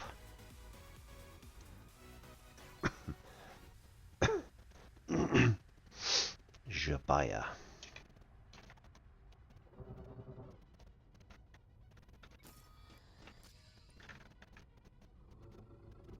Dun, dun, dun. Dun, dun, dun.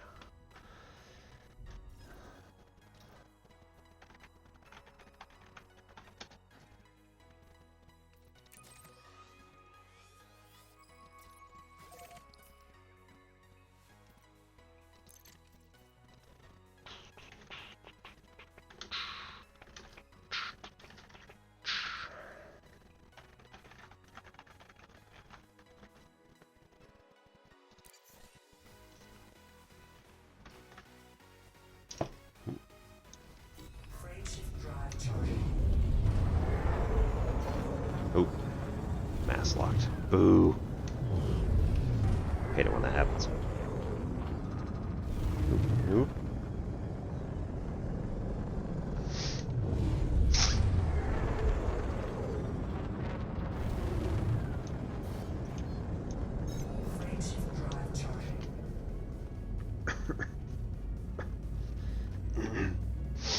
Okay, so we have ads again in 1 minute. Oh man. Well, we're going to start the ad break here and take a break for 3, and we shall return. Be right back. Thanks for coming, everybody.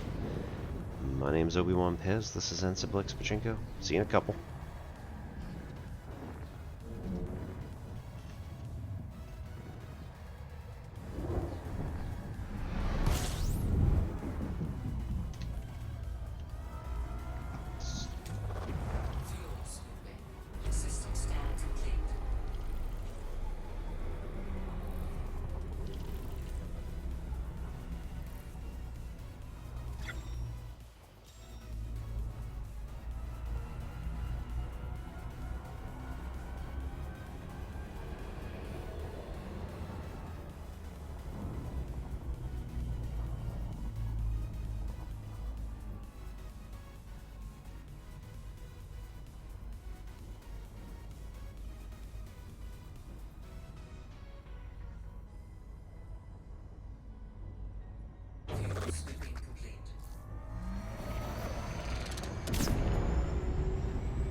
Alright, welcome back. I know. I took off the baguette. Mostly because I need it for tomorrow. So, it's not going to be a terribly good thing if I end up, like, breaking it or all sorts of stuff in the next 2 hours.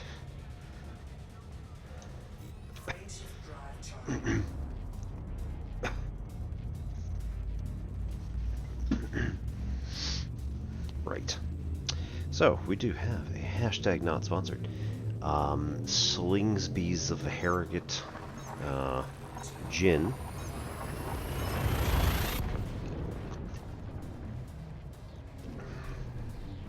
Which was gifted to us by our neighbors who were leaving back to the States. It's like, what of our alcohol do you want? And I was just like, I'll take whatever and then give away what I don't like. 6%. Oh. It's gonna take a while. Yeah. Okay. Lots of moons. Oh my goodness. And we put in, again, hashtag not sponsored. Ship still sucks. I'm sorry.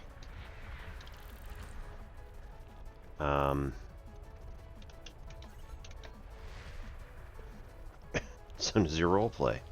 Good times.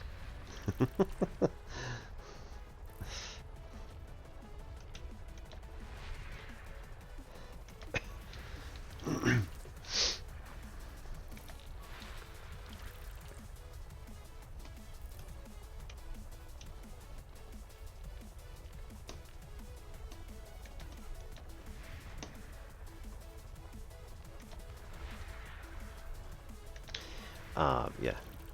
Fever Tree. Tonic water. So,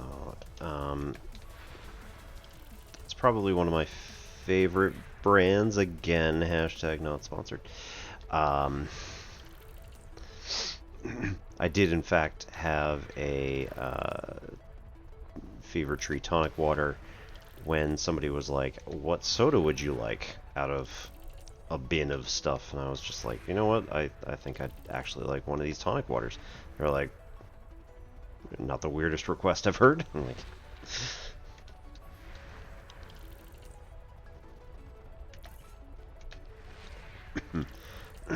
will say it does still have a ton of sugar, so not the best thing, but still.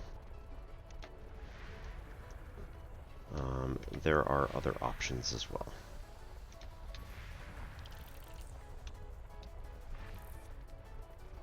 Ugh. Oof. Okay, so... yeah.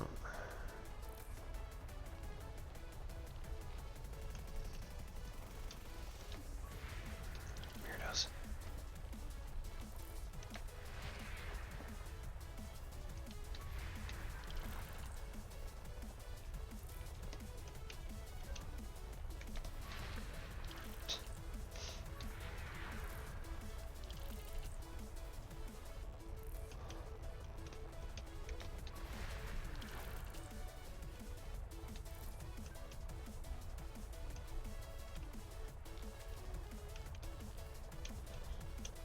Okay, it's making slightly more sense now.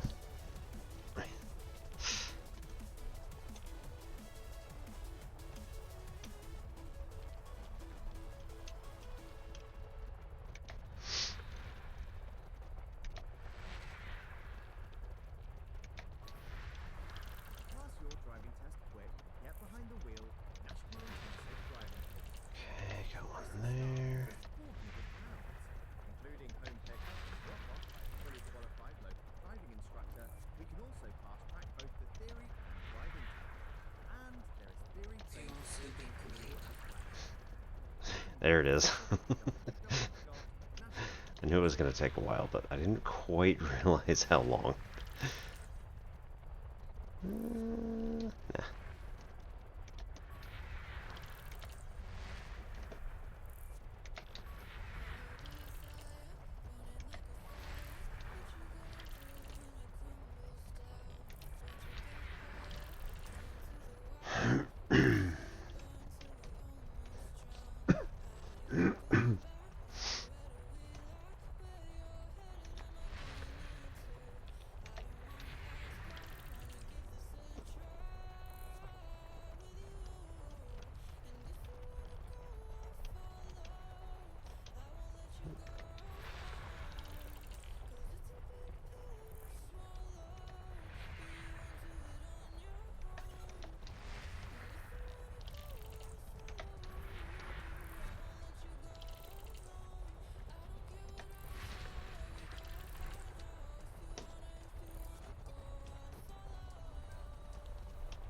Where are we?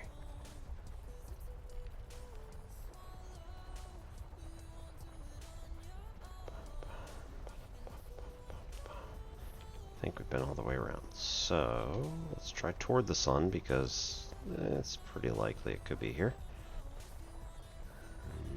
Nope. All right. Nope. And away from the sun.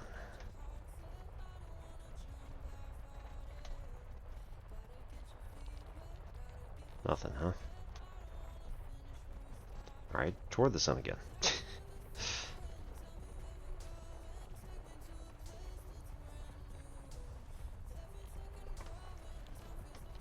Oh, there we go. Just missed it a couple of times. One.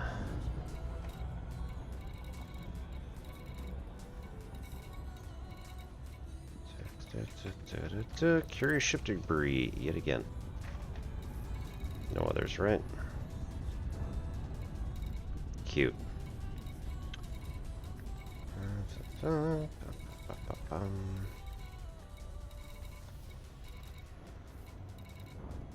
Yep.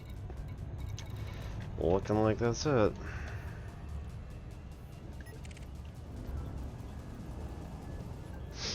Big cheese. Alright. Steady on.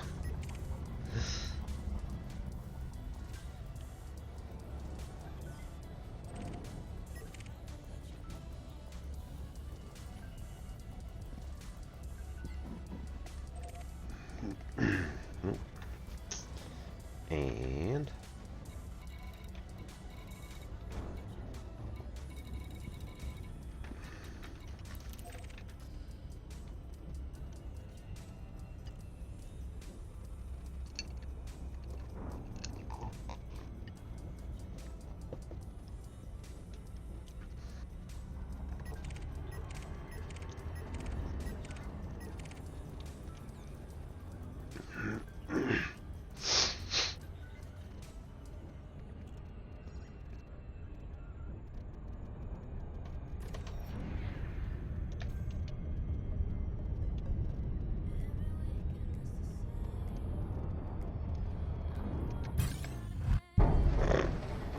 yeah, we're going straight into the ring there.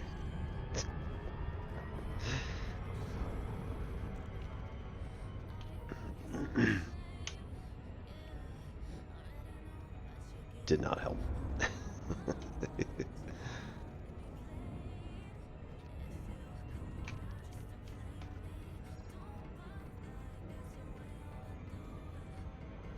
Okay.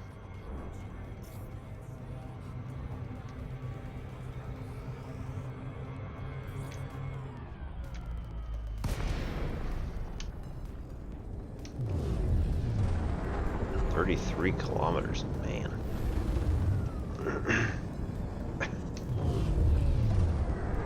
Who's there?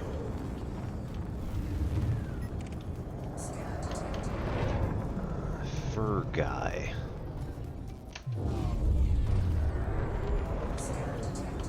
Nope, gonna be disappointing.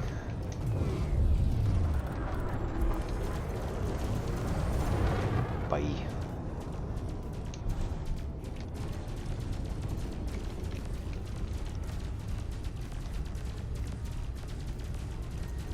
Aw.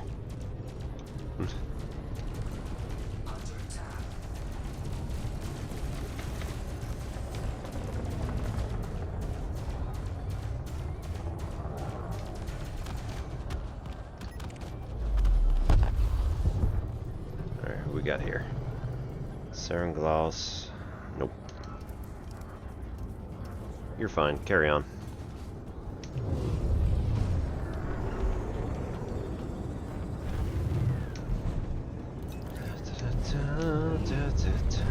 Alright, gonna take a minute.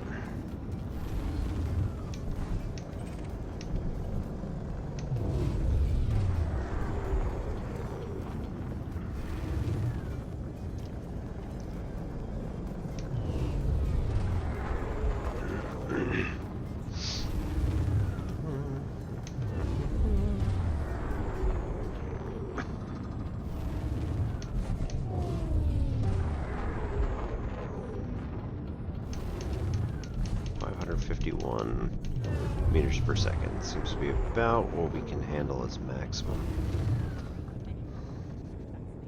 Especially if you're older, pregnant, or have a chronic Alright. children can be super spreaders, so get them vaccinated too. Check your eligibility and find your nearest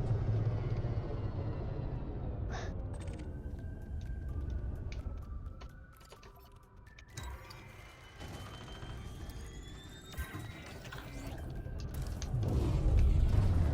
at Boost out, just in case. Macabre and Monsters 6. This is Will Jessup, and this is Macabre and Monsters, and I think I found them, or they found me. Multiple ships, no ship IDs, all with raider kits. Some of them, they look stained with something. Maybe a trick of the light. They're closing fast. My systems, damn it, everything's redlining and going haywire. Engines are dead. They're on me. Still broadcasting, though. That's what matters, right? If this is the end, at least you'll all hear it, and I'll be remembered. Not like those other chumps. My name's Will Jessup. This is Macabre and Monsters, and this is the Colgrave family, coming to say hello. Grinding metallic noises. Frack, they're boarding. Muffled grunting. Stay back. Shots fired. Screaming and laughter. We'll be well fed tonight, Pa. Yep, that'd do it.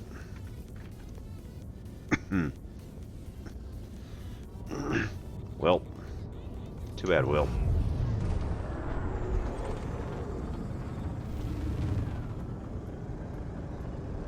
No. We're not waiting for that.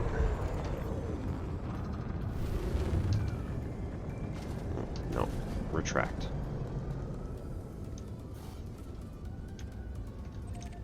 Frameshift drive charging. What do you mean unexplored? That's nonsense. I already explored that one.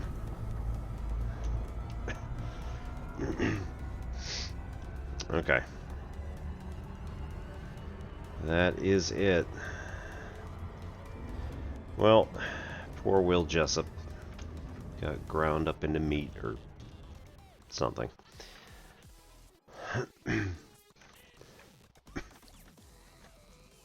It's a nice little trail. Had us bouncing around kind of all over the place, but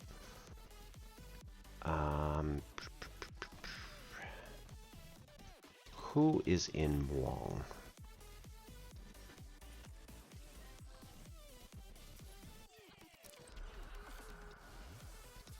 Brew's Legacy. Brew Tarquin.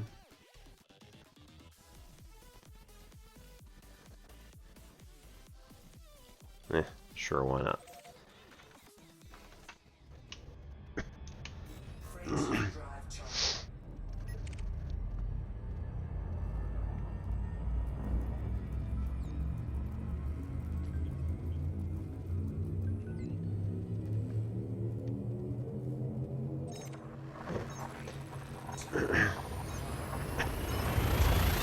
Ought to get a mission to bring all of these logs back to his mom or something.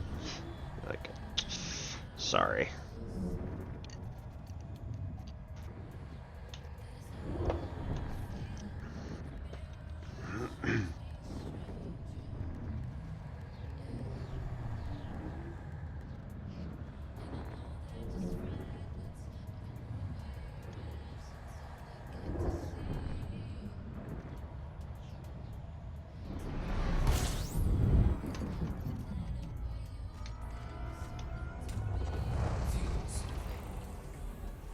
Ooh, haven't been here before. Cool.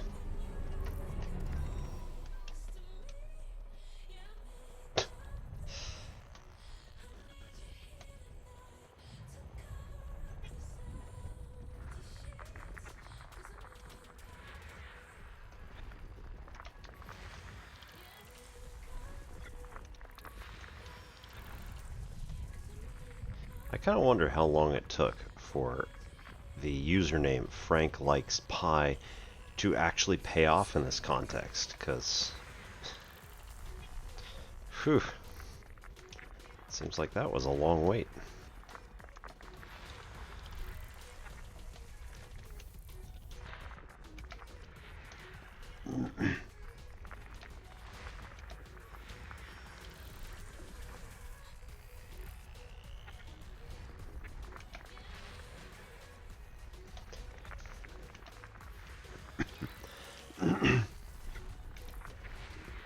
Our D&D group is going to be meeting this Sunday again for the final D&D game. We were playing a Regency era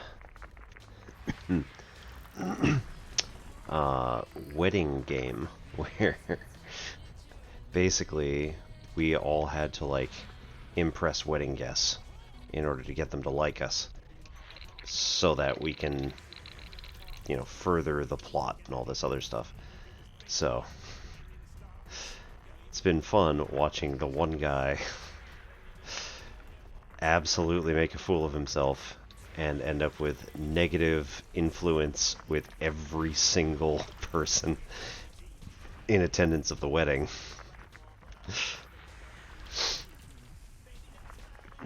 He used magic missile to shoot some deer. They were like, oh, oh, oh, ugh.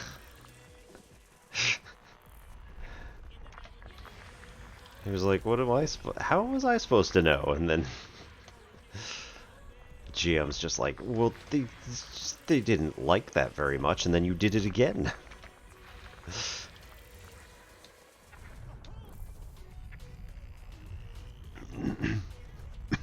Meanwhile, I showed prowess with the bow, and then I complimented the young mistress of the house who also was quite skilled with the bow, but unfortunately, due to almost falling off of her horse, never really actually ended up doing anything.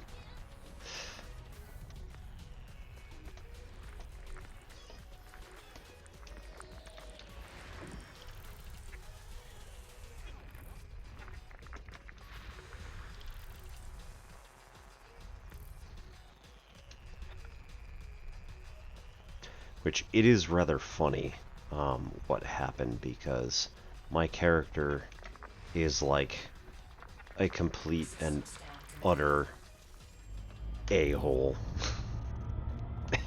This is Agar Wayman, who was, and nobody can pronounce his name, and I think it's funny. They're like, what can we shorten it to? Is Agar okay? No, Agar Wayman.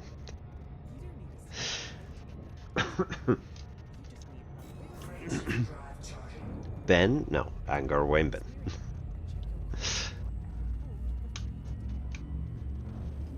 It's not like it's hard.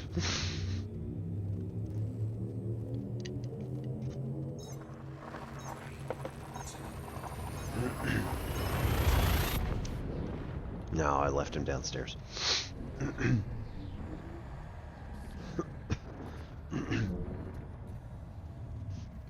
But yeah, we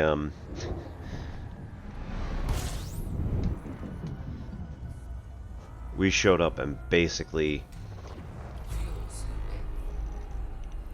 he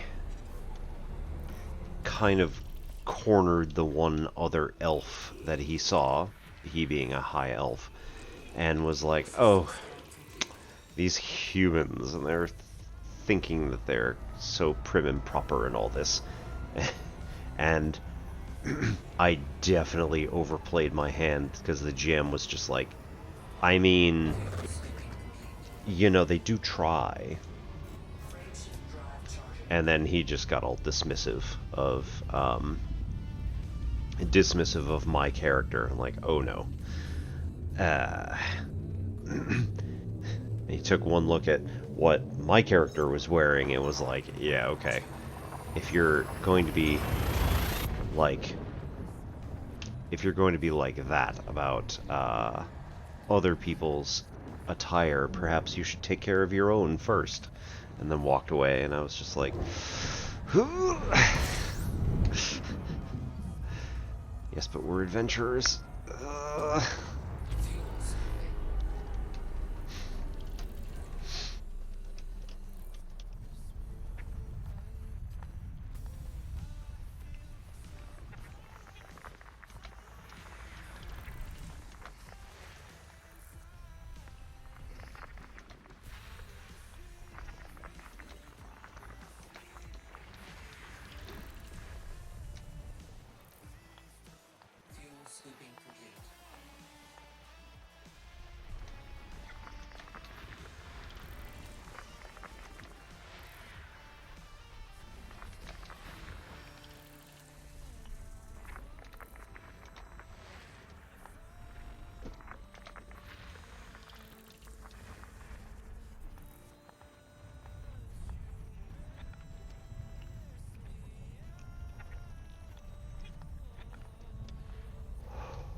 Okay. We need to move a little bit. And then scan again.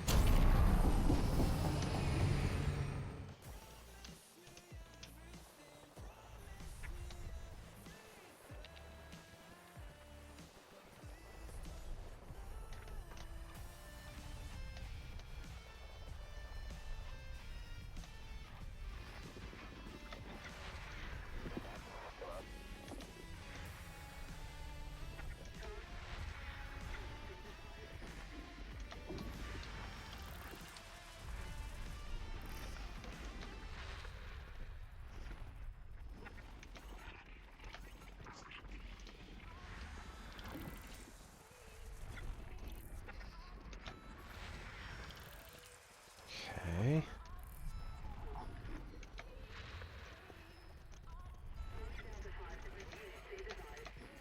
Nope.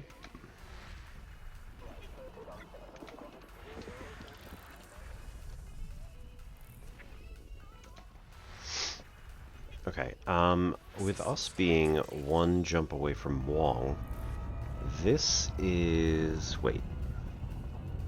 No. Hang on.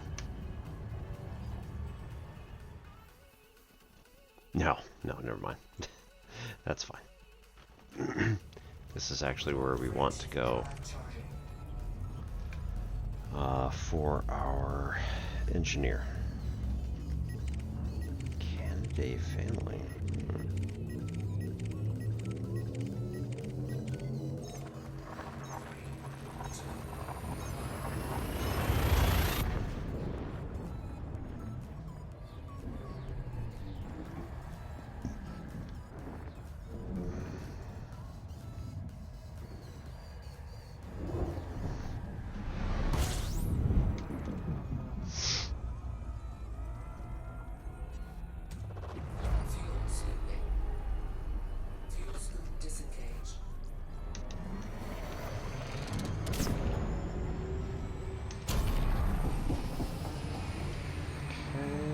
Circle around.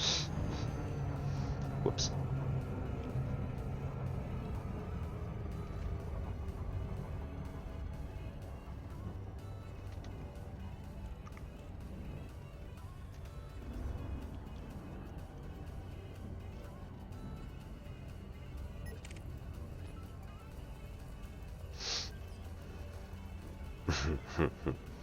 Oni Ryuken. Interesting.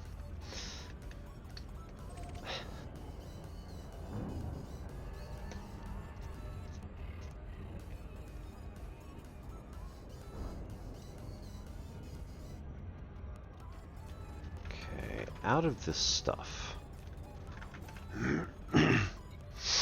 we have over 1 day to disable the emplacement. Oh, geez, that's really easy. And disable emplacements at these two places. Zamyatin Prospect, we have multiple. So that's going to be nice and easy.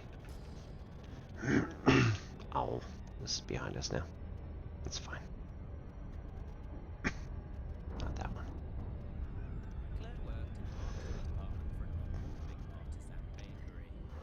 Unfortunately, the artisan bakery in question was so up-and-coming, nobody knew it existed. But then she had the really good idea to use Canva to create a business plan. It looked good. Really, really good. Their investors thought so too. And now their hotcakes are selling like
Clearance granted. Yep. Proceed to landing pad 04.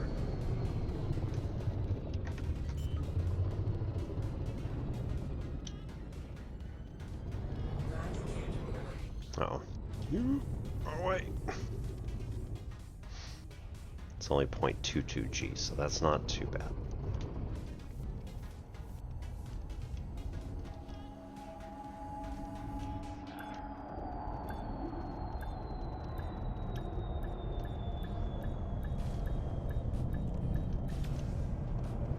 Alright. Touchdown. There. Landing operation complete. System shut down. Welcome, Commander. Brew's legacy is pulse and beam lasers. Excellent.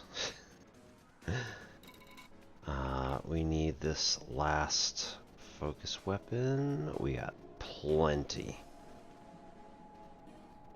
Okay, so scramble spectrum. Nice. A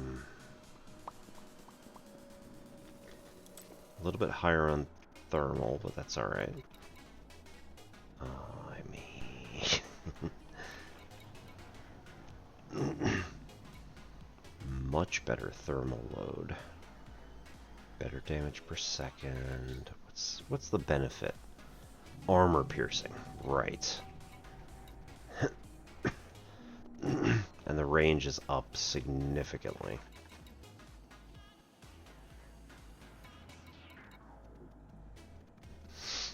Both maximum and fall off.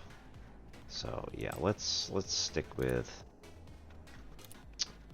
Really, the point of this particular weapon is not to do damage so much as do the scramble spectrum effect, which is to cause malfunctions within the target. So this is really what we want.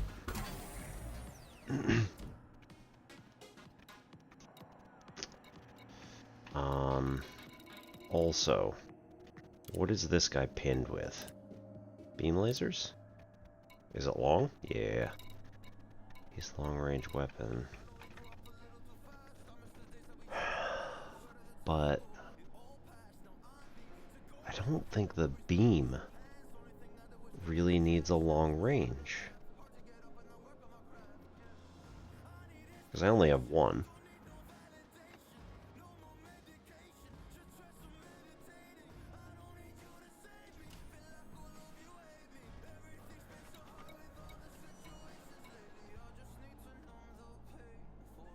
What do I want? Probably want efficient. If I'm gonna go with this.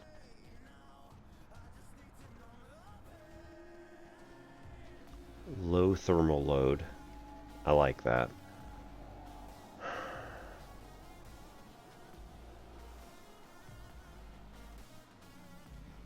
Damage per second is up.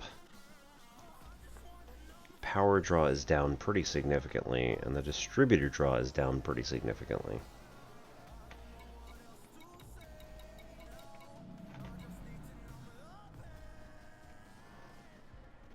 Whereas I have to be within 3 kilometers. Like, what the fuck? Okay. Okay. So I am going to have to be within 3 kilometers. But like,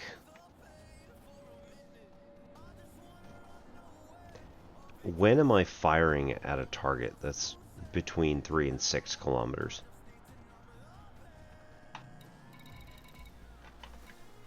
I'm never sniping like that. Yeah, that's fine. Okay, there's level 1. Experimental, we want to still do the thermal vent, I think. Conductive polymers.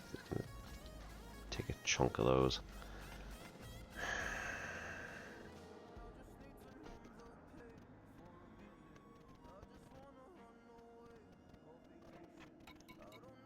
Thermal conduit deals damage based on the heat level of my ship, which is pretty good, but I don't need to do that. The artisan bakery in question was so up and coming, nobody actually knew it existed. But then she had the really good idea to use Canva to create a business plan. It looked good. Right? Really, Heat dissipation. I don't know that I need it if I make this one much more efficient. exactly.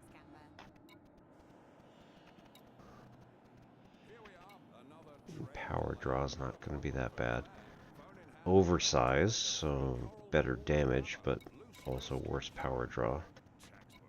Oh, look at this. She's won herself 50 coral coins for free. But now, what to spend them on? Free Yeah, we're fine until we get to level 5. And even then, we're fine. Lovely choice, Claire. Cash in coral coins for free to choose from all you actually want. Tom, we're here for it. 18 plus each. Participate in selected offers to get coral coins. Jeez.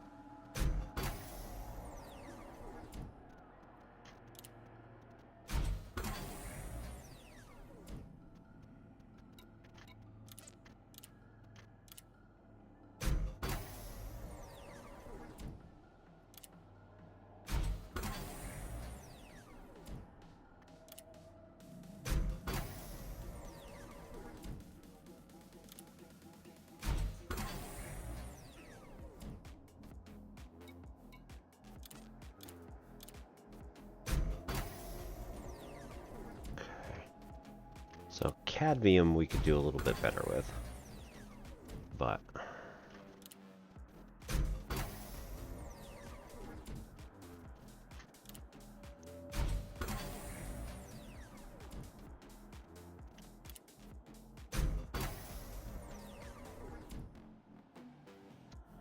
we've done this before, where we've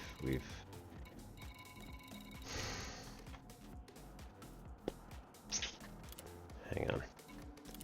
Beam lasers. Oh wait, hang on. Ooh, burst. What's the other option? Sure. What would I like to know more about?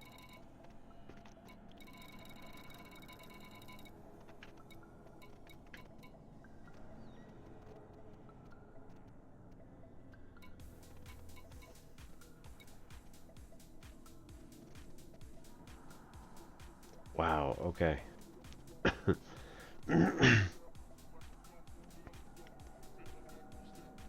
Burst lasers need to be really close. That makes sense based on the name.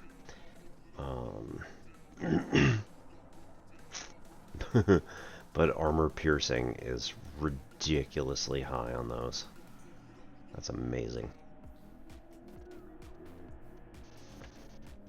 Not that I have any burst lasers,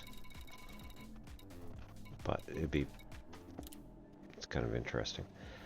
Anyway, browse pulse. I want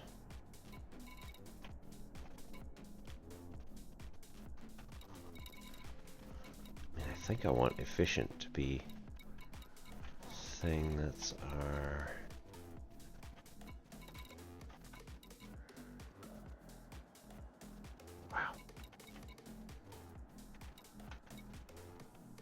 I mean,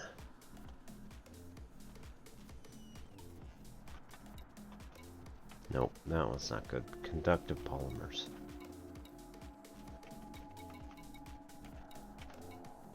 Otherwise sturdy. It reduces armor pierce. I don't like that.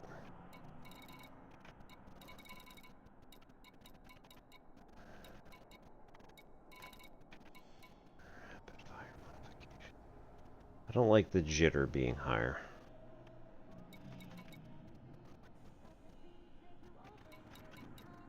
Although, it's literally the same. DPS goes up, but specific damage drops by 1%. Linear.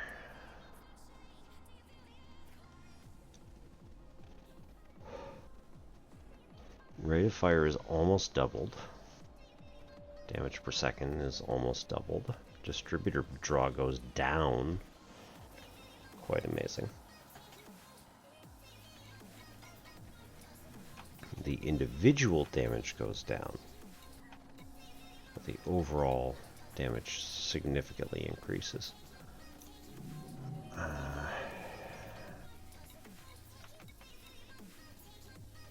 Short range blaster, we're looking at 1675. Rapid fire, we're looking at 1624. Thermal load is up pretty significantly. Individual damage is up, and damage per second is up. Maximum range is only 1.5 kilometers.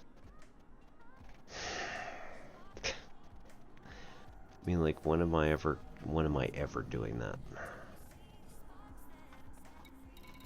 Because the jitter is sturdy.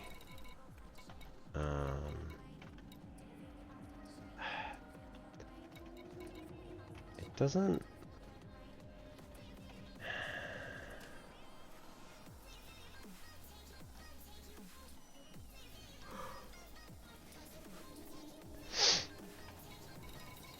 I would have thought that would do something.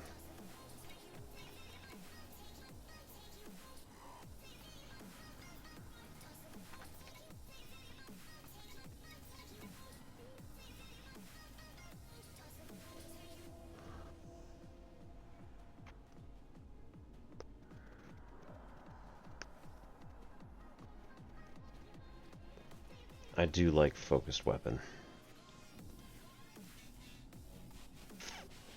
Dealing extra damage to armor does make me happy.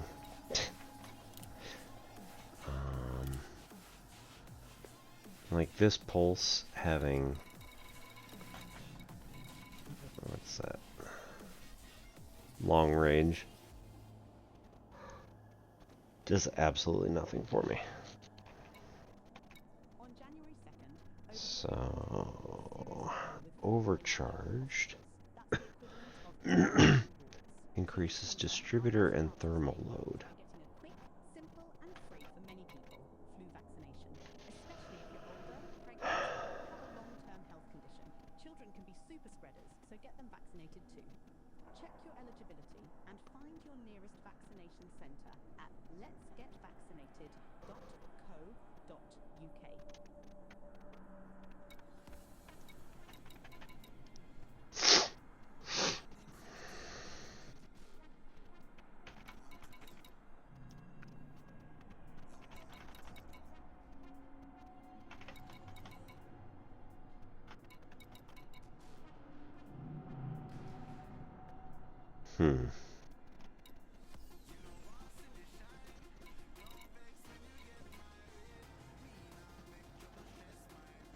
Oh, which one is this, by the way? Right? Because this matters. Man. Long range.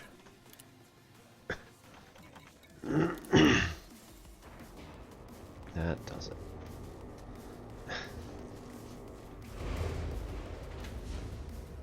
We're looking this up, right? What are the...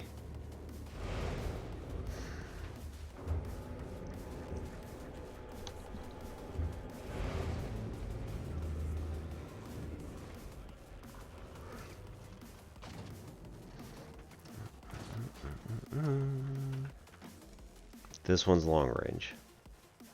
That's the turreted. The gimbaled is focused. Okay, so I think the turreted should also be focused.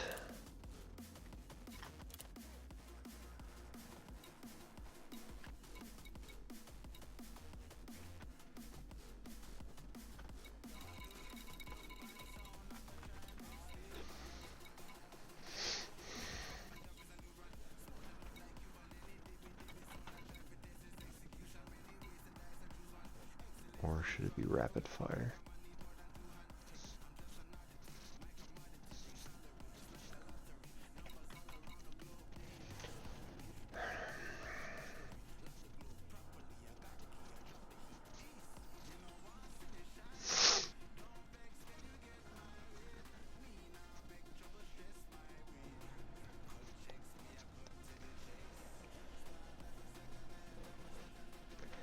I don't know. I think maybe this one should be rapid fire. Or maybe it does focused, so that it does more armor damage.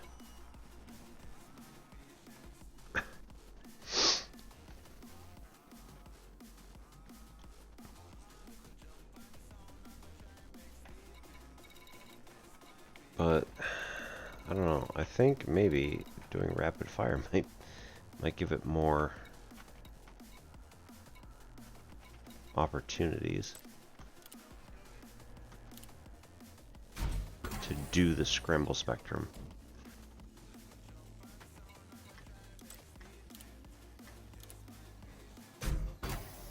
Because I don't care about damage really if I'm trying to do malfunctions.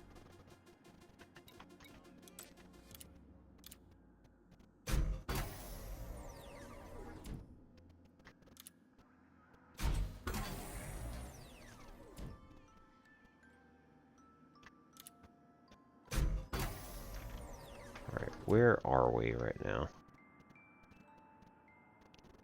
Yeah, we're still 5 to 10 minutes out from, oops. Oh dear. 5 to 10 minutes out from ads, so that should be fine.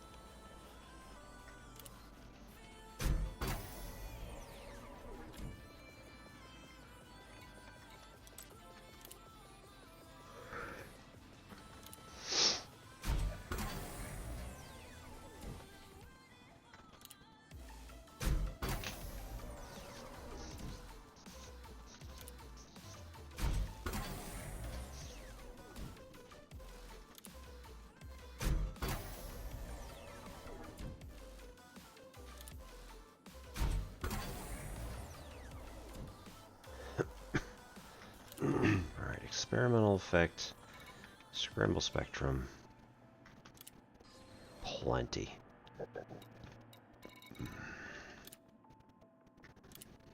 And then we do focused weapon.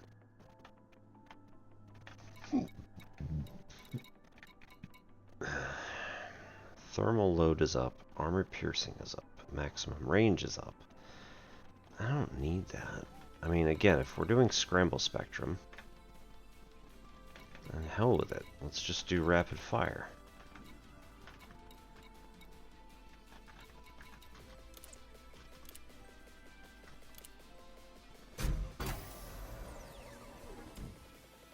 Let the beam weapon worry about what else it's doing.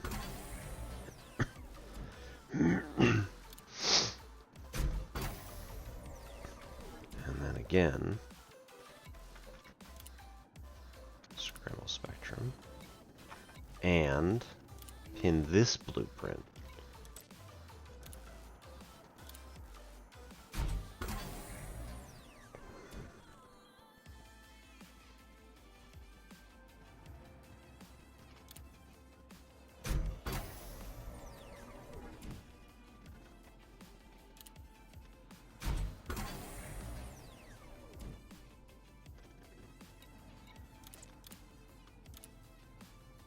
Right, jitter's not changing. It's going to be half a degree. Doesn't matter.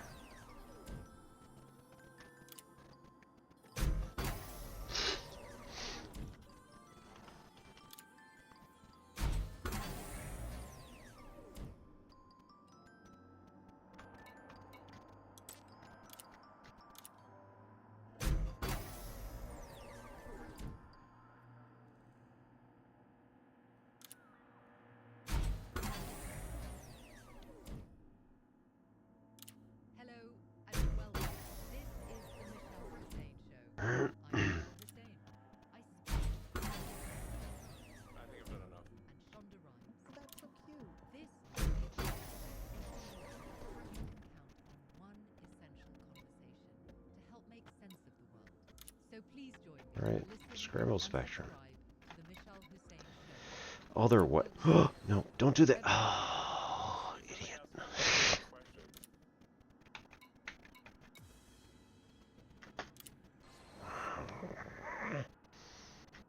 Right. Hand away from the spacebar. Let's see. Okay, so phasing sequence was attack the Holt directly. Right, so it will get through the shields. Missive munitions. Strikes envelop the target in energetic particles, significantly amplifying its signature at the cost of heat generation for the attacker. And multi-servos. Weapon will safely fire at an increased rate at the cost of increased power draw. Yeah, none of this matters. I prefer the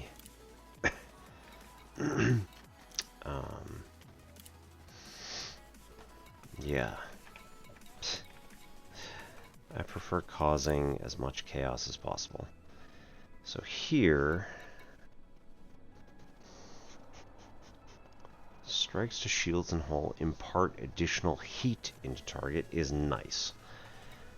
Thermal vent says all heat that's collected can be fired off. It's also nice. Thermal conduit, the heat of my ship is going to basically reflect back in terms of the amount of damage done. Strip down, integrity, power draw, damage per second. Oversize goes up, right? Damage goes up at the expense of increased power draw. Flow controls reduce power draw. Right, I think we want to be able to reduce the heat when possible.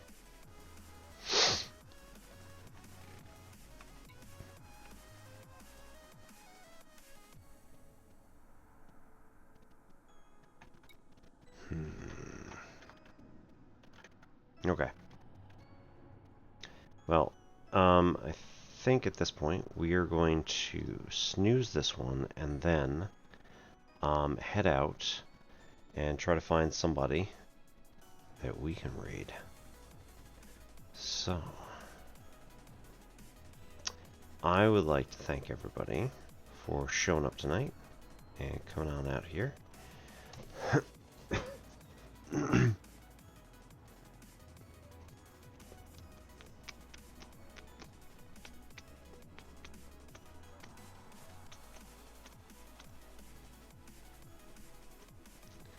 Right. And it is Stargoid's Streamerversary, so we're going to go and say hi and congratulate Stargoid on making it yet unable to raid Stargoid at this time. Cool, cool, cool. Alright, following.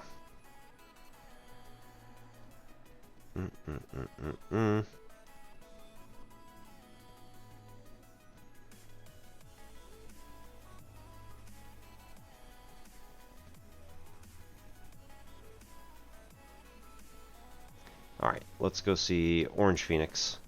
Maybe. And, oh, okay. Orange Phoenix is doing Project Zomboid as Naked and Afraid. Please don't eat me.